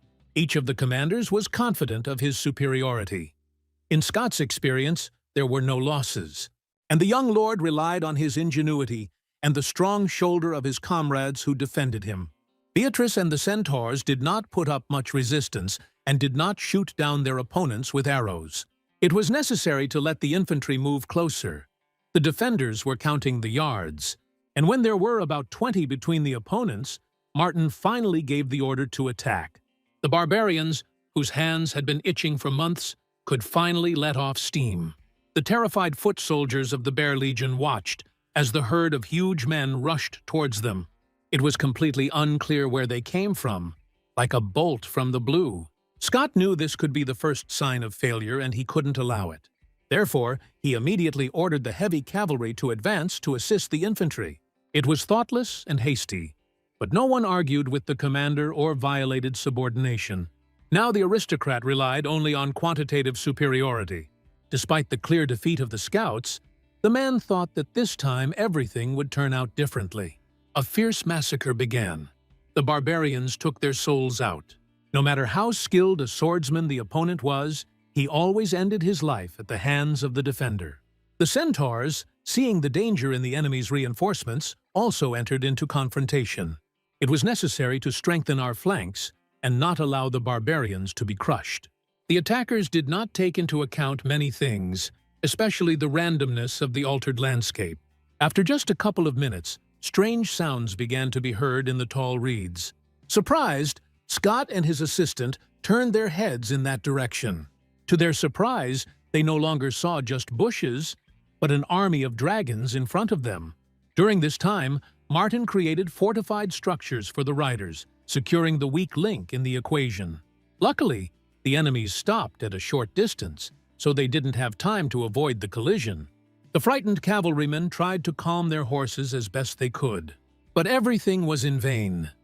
Death awaited the soldiers against the giant armored monsters. There was no longer any talk of heroism. Those who could tried to turn around and run away. But the speed of a horse against the speed of a dragon meant nothing at all. A moment later, the slowest of the opponents soared into the sky. Some of the cavalrymen finally realized, with the first blows, that it was useless to run. But they still suffered the same fate as their more cowardly minions. Since there was no escape route left, I had to face death on my own terms. But to hope that this time we will be lucky, although there were no prerequisites for this. Having waited for a convenient time, Mendy and the trolls also decided to join the game. The sorcerers summoned fiery magic and generated a huge fire sphere. It hit right into the enemy's core, leaving only remnants of soldiers. Those who survived or were wounded were automatically removed from combat readiness due to extreme stress. The trolls decided not to stop at the flame and prepared a couple of tricks for the cavalrymen. The green beam of energy effectively knocked riders off their horses. The men had no chance to stay in the saddle without breaking their necks. Scott seemed to have a losing streak in this confrontation. The commander-in-chief decided to include his carrier beast in the attack, targeting the sorcerers. The griffin listened thoughtfully to the ruler's wishes and immediately rushed to fulfill them. The creature was enormous in size and covered a great distance too quickly for it to have time to escape. The aristocrat hoped that his protege would have enough strength to eliminate the enemy's powerful cover. So immediately after his departure, he ordered the people to prepare for an attack. Mendy saw the griffin when it was a few meters away from their position. It was possible to calculate with complete accuracy who exactly was the monster's target. The girl ordered the trolls to immediately regroup and run away. But they, with smiles on their faces, decided to enter the battle instead of capitulating. The griffin also possessed magical powers and began to generate a sphere of flame while still in flight. The bird released a powerful stream of energy in the direction of the shaman. The girls had to urgently generate a protection spell to save the lives of the trolls. Her magic shot out the creature's magic halfway through. A powerful explosion sounded over the heads of the warriors on both sides. But none of them had the opportunity to look up, because hell was happening on Earth too. Martin was tired of standing on the sidelines and watching his people's efforts. The young lord decided to join his infantry. Taking out his sword, the guy skillfully cut the enemies in half, not stopping the numerical advantage. The members of the Bear Legion realized almost immediately that they were facing a real killer monster. Seeing that the stakes had been raised, Scott also hurried to meet the leader of the Highland Fortress. It turned out that the aristocrat's first blow was supposed to hit the enemy in the back. The commander did not shy away from insidious attacks. One could say the opposite. He used all possible levers, but he had no idea who he was dealing with. Martin easily blocked the reception and looked back. Enhanced by the sword's energy, the counterattack caused a powerful explosion. The guy was thrown back a little. Smoke and rock debris mixed with the ground interfered with the inspection. Both opponents had time to assess each other's combat potential. Scott's unexpected intervention in the battle raised the warlike spirit of his men. With the disdain typical of all members of the Gunawan family, the commander-in-chief demanded that they identify themselves. But Martin was not of the type to obey an impudent stranger. He didn't even listen to his uncle. Instead of answering, the guy announced that he would take his opponent's life for attempting to invade the fort. Such impudence immediately caused Scott's brain to boil. The attacker sought vengeance. He jumped forward from his spot like a nimble cat. It was time for the second round. A second later, the aristocrat was next to his opponent. He was sure much faster. But Martin's relaxed smile and his sword blocking the attack indicated otherwise. The young lord, without moving from his place and showing with his whole appearance how simple it was, began to fight. Right now, he relied only on his own skill, without accumulating aura to strengthen the weapon. But even with such a strategy, he was already able to put the enemy in a difficult position. Scott moved from attack to defense with the same lightning speed. The commander-in-chief of the Legion of Bears had already forgotten about his claims. His life was at stake. After a series of successful strikes, the opponents moved away from each other. Martin appreciated the commander's ability to block one of the most difficult sword techniques. To be honest, the aristocrat was helped to cope by the power of the unloading effect.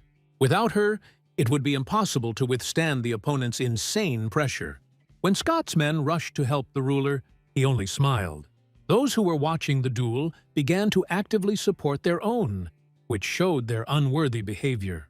In principle, Martin did not expect anything supernatural from the enemy. Therefore, as always, I relied on my foresight and ingenuity. The rune on the boy's heart allowed him to activate the power of radiance, a secret technique. Now the power of the young lord's blow increased several dozen times. The attackers had no chance of survival. Martin turned everything around into a tornado. For Scott's trio of henchmen, life is over. Their bodies landed on the ground, already cut into several pieces. The spectators could not believe their eyes. The master of the fortress was even more terrible than they said. It was at this moment that Mendy appeared nearby, screaming, in the company of trolls. The sorcerers were still unable to deal with the griffin, which was still chasing them across the battlefield. The enraged creature continued to pour fire all around, which could have led to a catastrophe. Even the trolls, the green giants, were already on the verge of being within the radius of destruction. A single arrow stopped the pursuit. She hit the griffin in the throat and made him stop tormenting Mendy. The half-bird had to spend a long time picking the foreign object out of its mouth. Beatrice once again showed her skill at the most difficult moment. The sorcerers needed to be protected. It was decided to use the centaurs to confront the monster carrier. And on command, hundreds of arrows, all as one, flew in the direction of the confused enemy. Even with wings, the griffin did not have time to regroup and escape from the radius of destruction. The painful wounds of the loyal creature echoed in the hearts of the members of the Bear Legion. Scott froze. He couldn't even imagine that this could happen. Enraged, the aristocrat forgot about his instinct for self-preservation and rushed forward. He aimed to avenge his suffering, forgetting that he reaped what he sowed. Martin was not going to swallow the insult and immediately drew his opponent's attention to this nuance. At one point, he threw his opponent away from himself with a powerful kick. While Scott was in the air, the guy decided to strike to kill. The aristocrat relied entirely on the strength of his armor, which repelled attacks in direct proportion. But today's enemy seemed to defy the laws of physics and magic altogether. With each blow, the speed of the fight only increased, as did the power of the attacks. Martin methodically waged a devastating personal war against the villain and therefore did not like it. In the end, one single super-powerful blow made what was previously considered completely impossible. The sword of the commander-in-chief of the Legion of Bears split in half. Now unarmed, Scott didn't know what to do to protect his life. A kick to the chest from Martin knocked his opponent unconscious. The young lord noted that a true leader knows how to deal with any difficult situations. Of course, the enemy's armor was fine, but it was the cause of great discomfort for the guy. The burnt hands, despite the pain, still did not stop the pressure from his side, because the goal was more important. Having comprehended the full power of the master of the high mountain fortress, Scott found nothing better to do than burst into tears. The commander of the Stuart Kingdom's Bear Legion fell to his knees and declared surrender. The outraged and confused soldiers could not believe their eyes. This was the commander's first defeat. The battlefield was filled with joyful cries from the defenders of the fortress. Victory was swift. Barbara had already started giving orders to catch all the villains. Martin did not give up his obsessive desire to take possession of Scott's armor. Unfortunately, the ammunition suffered from excessive inflammatory attack. Now the young lord could only reproach himself for his recklessness and the damage to the precious artifact. He hugged the armor and began to cry, and his sobs immediately brought Annie and Cassie running to him, alarmed. The women thought that the tears were caused by injuries, but everything turned out to be much simpler. Annie, who had grabbed the healing elixir, immediately breathed a sigh of relief, and Cassie focused on the sights of the unusual trophy, which contained a magical crystal. It was a truly valuable find, very rare, a must-have material for magical equipment. Since only the armor was damaged, it could be restored, and the properties of the ammunition should be restored to normal. This news lifted a weight off Martin's soul, and the boy's tears instantly dried up. But it wasn't that simple. Even repaired, Scott's ammunition was not created for the young lord, unless he wanted to keep it as an exhibit rather than use it. The young man immediately lost interest in the trophies and threw them on the ground in disgust. It was necessary to deal with the prisoners and get money for them from those who were interested in this. Cassie had to deal with human resources, and Annie was already setting her sights on material assets. Equipment and horses could be exchanged or sold profitably. If necessary, the elf could take on the responsibility of sorting out the sale of prisoners. In a trading union, each person could be worth 4 or 5 gold coins. Intrigued by the price, Cassie immediately began to discuss the details in detail. Engrossed in their dialogue, the women left the lord, lost in thoughts about his own incompetence in commerce. And although he was upset by his ignorance, he was still glad that he had such smart assistants. In addition to the monetary reward, the battle between the dragonmen and the dragons increased their stats. The earth dragons actually managed to increase their muscles and body size, which was evidence of their level increasing. The team battle was a great success today. The strength of the Highland army and the fortress became stronger. In the evening, after a busy day, it was time for a festive feast. Martin was only concerned with how to consume a large amount of meat without worrying about anything. Cassie decided to discuss with him the issue of exchanging coins in the city. The lord did not understand why this needed to be done at all, and especially why his presence was necessary. This decision of the manager was connected with the tense relations between the kingdoms of Pompey and Stuart. They had survived the invasion of the enemy legion, so they had to report the incident to the House of Lords. The guy didn't want to disclose what had happened, but his interlocutor insisted on following the rules. This threatened to entangle all involved in a protracted bureaucratic red tape. After a dialogue devoted to doomed sentiments, the comrades reached a consensus. They spent 6 days collecting trophies and prisoners, and on the 7th, they set off on their journey. With nothing to do on the way, Scott began to come up with assumptions about the young lord. In his opinion, the owner of the high mountain fortress enhanced his abilities with sacred prayers. The commander-in-chief of the Legion of Bears perceived any attacks against him as a form of mockery. Therefore, he burned like a match in response. The soldiers had to restrain the prisoner. This only made Martin smile. He wasn't worried about Scott's feelings at all. But he could not come to terms with his defeat, the only one in his career. In the end, having spared the representative of the neighboring kingdom, the guy admitted the correctness of his assumptions. He said he was having trouble getting to the apocalypse level. And this made the interlocutor's head explode. He had never encountered such an unreal rank before. The solar level was the penultimate one in the ascent to self-improvement. And even thinking about trying to capture the fort was an idiotic attempt. As it turned out, after a few seconds, Martin had almost reached the limit of the transition. What he heard left Scott speechless. The prisoner fell unconscious to the ground, cursing his short-sightedness and arrogance. And it took several more days for the convoys to reach the walls of the city of Solon. The capital had not changed at all since the day he first arrived there. But Martin worked for the glory of his reputation and level of power. He returned here with 1,000 elite soldiers and hundreds of highly skilled centaurs. While Annie was solving the issues of the fortress, the young lord himself did not know where to stick himself. There was a quick rush for prisoners and trophies. The elf knew what she was talking about. Supply created demand. To somehow kill time, Martin went to the most famous tavern in the capital. The local drinks amazed him with their variety and taste. The melancholy was dragging on, so the appearance of a stranger, who demanded ale from the doorway, attracted attention. He was not alone, but with suspicious-looking companions. They, not paying attention to any of the visitors, made their order. Demanding a lot of food and drink, the new arrivals tried to pay with handfuls and copper coins. This was not enough, and after the remark, the largest of the bandits demanded respect. The owner looked at the visitors with fear, in contrast to Martin, who was watching calmly. When the giant called himself a vassal of the lord of the Highland fortress, the boy choked.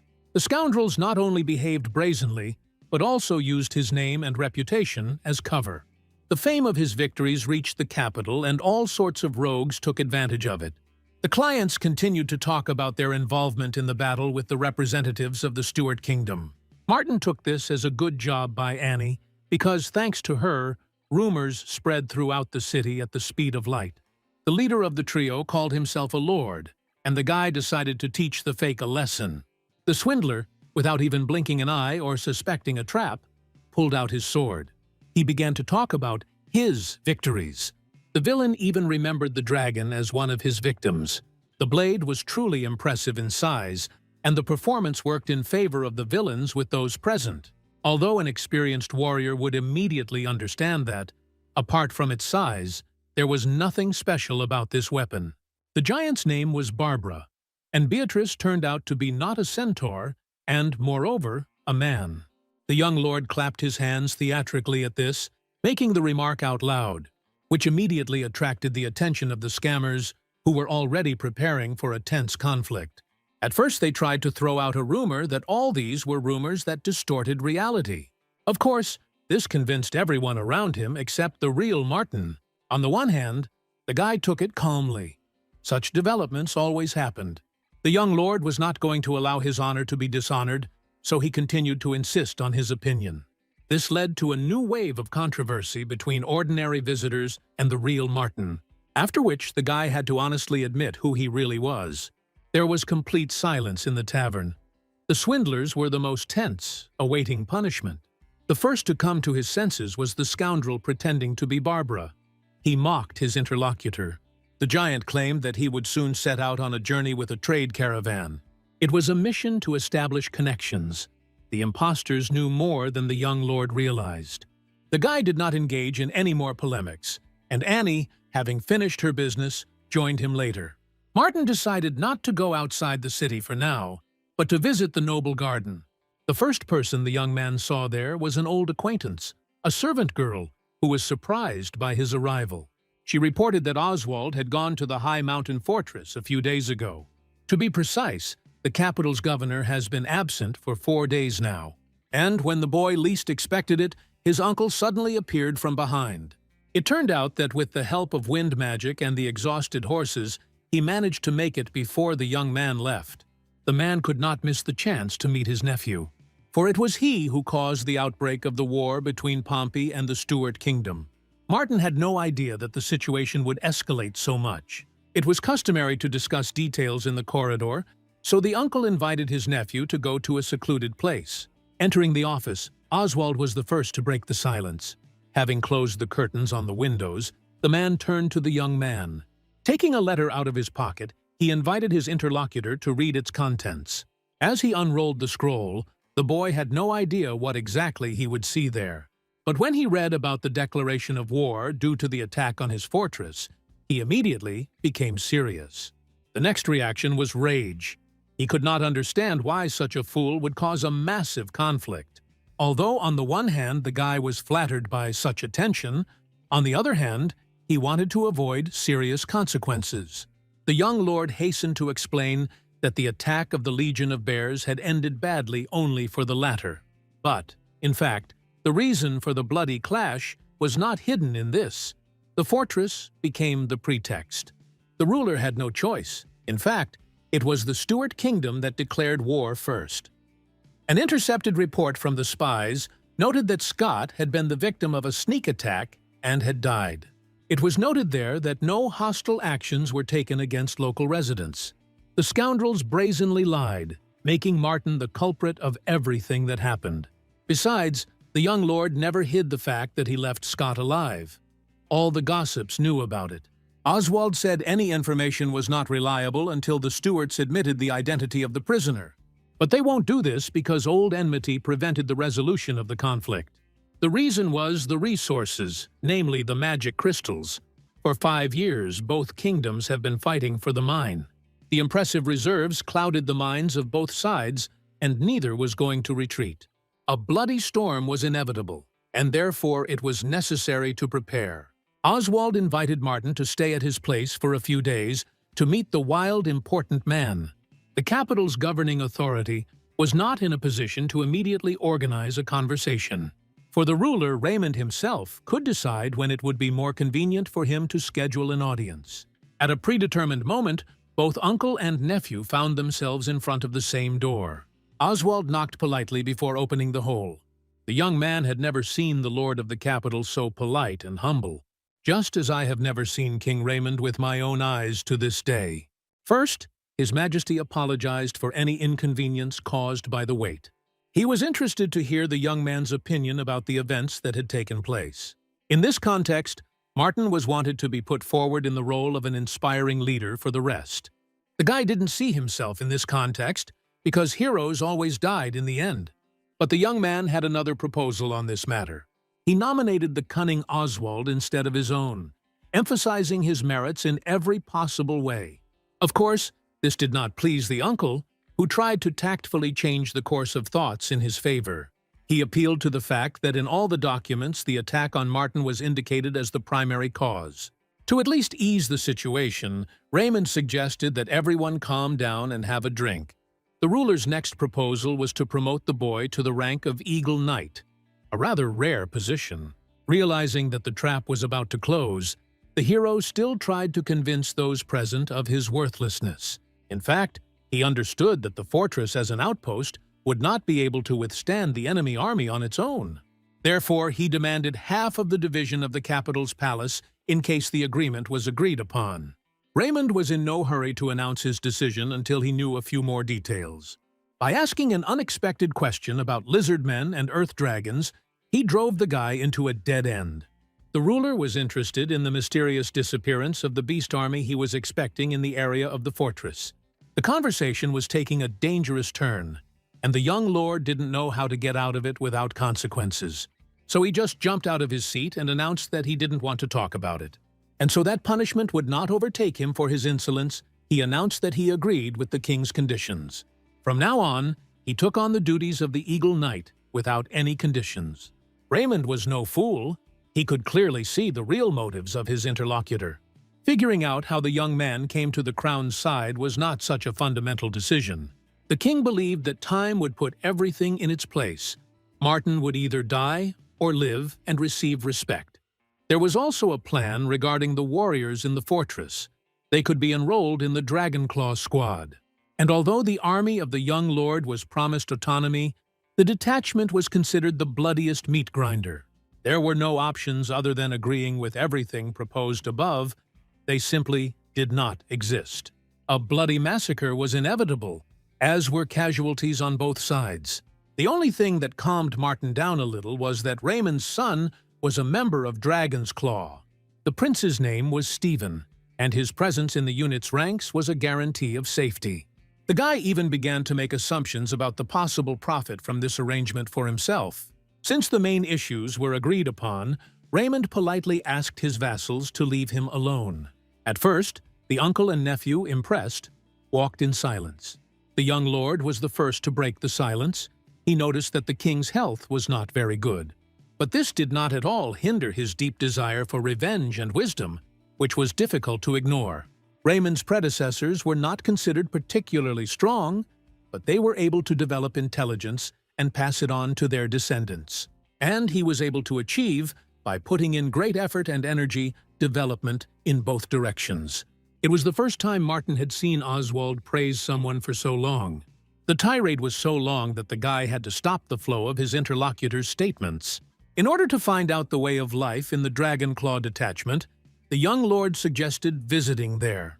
The guy made an appointment right then and there, and volunteered to train himself. The first thing that caught my eye was the collective training of warriors who were all hand-picked. The coordinator standing at the gate immediately asked the reason for the visit. Oswald politely explained all the circumstances and information about the identity of his companion. The news of Raymond's order and Martin's name created a furor. The coordinator immediately volunteered to conduct the new arrival's tour. The strange, rapid change in reaction seemed rather suspicious to the uncle and nephew. They calmly followed the guide, not even suspecting what would happen in a few minutes. When the coordinator opened the door of some building, Martin saw the same swindlers from the tavern inside. The scoundrels, one and all, looked back towards the entrance and froze in place. The silence was broken by an indignant cry from the true lord of the Highland fortress. Enraged, the young man did not even watch the expressions that flew from his lips, to Oswald's surprise. The giant was the first to come running to apologize. He emphasized that the day before they were just joking. The rage in the boy's heart gradually began to disappear, giving way to curiosity. The interlocutor's name was Stephen, and he offered to introduce the others. But after his name was announced, Oswald and Martin had already put two and two together. Before them stood the same prince, the son of Raymond, the ruler of Pompeii. The powerful appearance and the absolute dissimilarity to his father did not fight with who the prince really was. The fake Martin was named Brian, and the copy of Beatrice was a top-level swordsman named Chris. What the young lord was now listening to seemed like some kind of farce to him. He didn't know how to react. Raymond was not like other rulers. He had only one heir, Stephen, and now he took part as a descendant of the king in such a detachment as an evil sign. Now the lord had only one question left. How could the coordinator confuse the impostors with him? He began to make excuses, but everything he said sounded unconvincing. The man had never seen the prince before and had never encountered him, despite serving in the detachment. Stephen confirmed the findings of those present, who was there for the first time and whose position was nominal. In recent times, in the capital, the grandfathers of aristocrats have been acting in a similar way to enhance their reputation. But this did not justify the brazen behavior of the liars in the tavern. A new wave of indignation began to burst from Martin's chest. He needed satisfaction, and he pressed until he heard Stephen admit his lack of talent. This was true for the entire company of scammers. They actually felt insignificant. Even Oswald was amazed by this definition of the prince. It was believed that everything in the world had its own talent and power. To a certain extent, even stones. A person could also develop his talent through methodical training and constant spiritual work. To say that someone is a worthless person only means that this person is simply a lazy good-for-nothing. With tears in his eyes, listening to his interlocutor's opinion, Stephen agreed with every word. Brian decided to stand up for his comrade and explained that he had a talent for absorbing the elements on his own.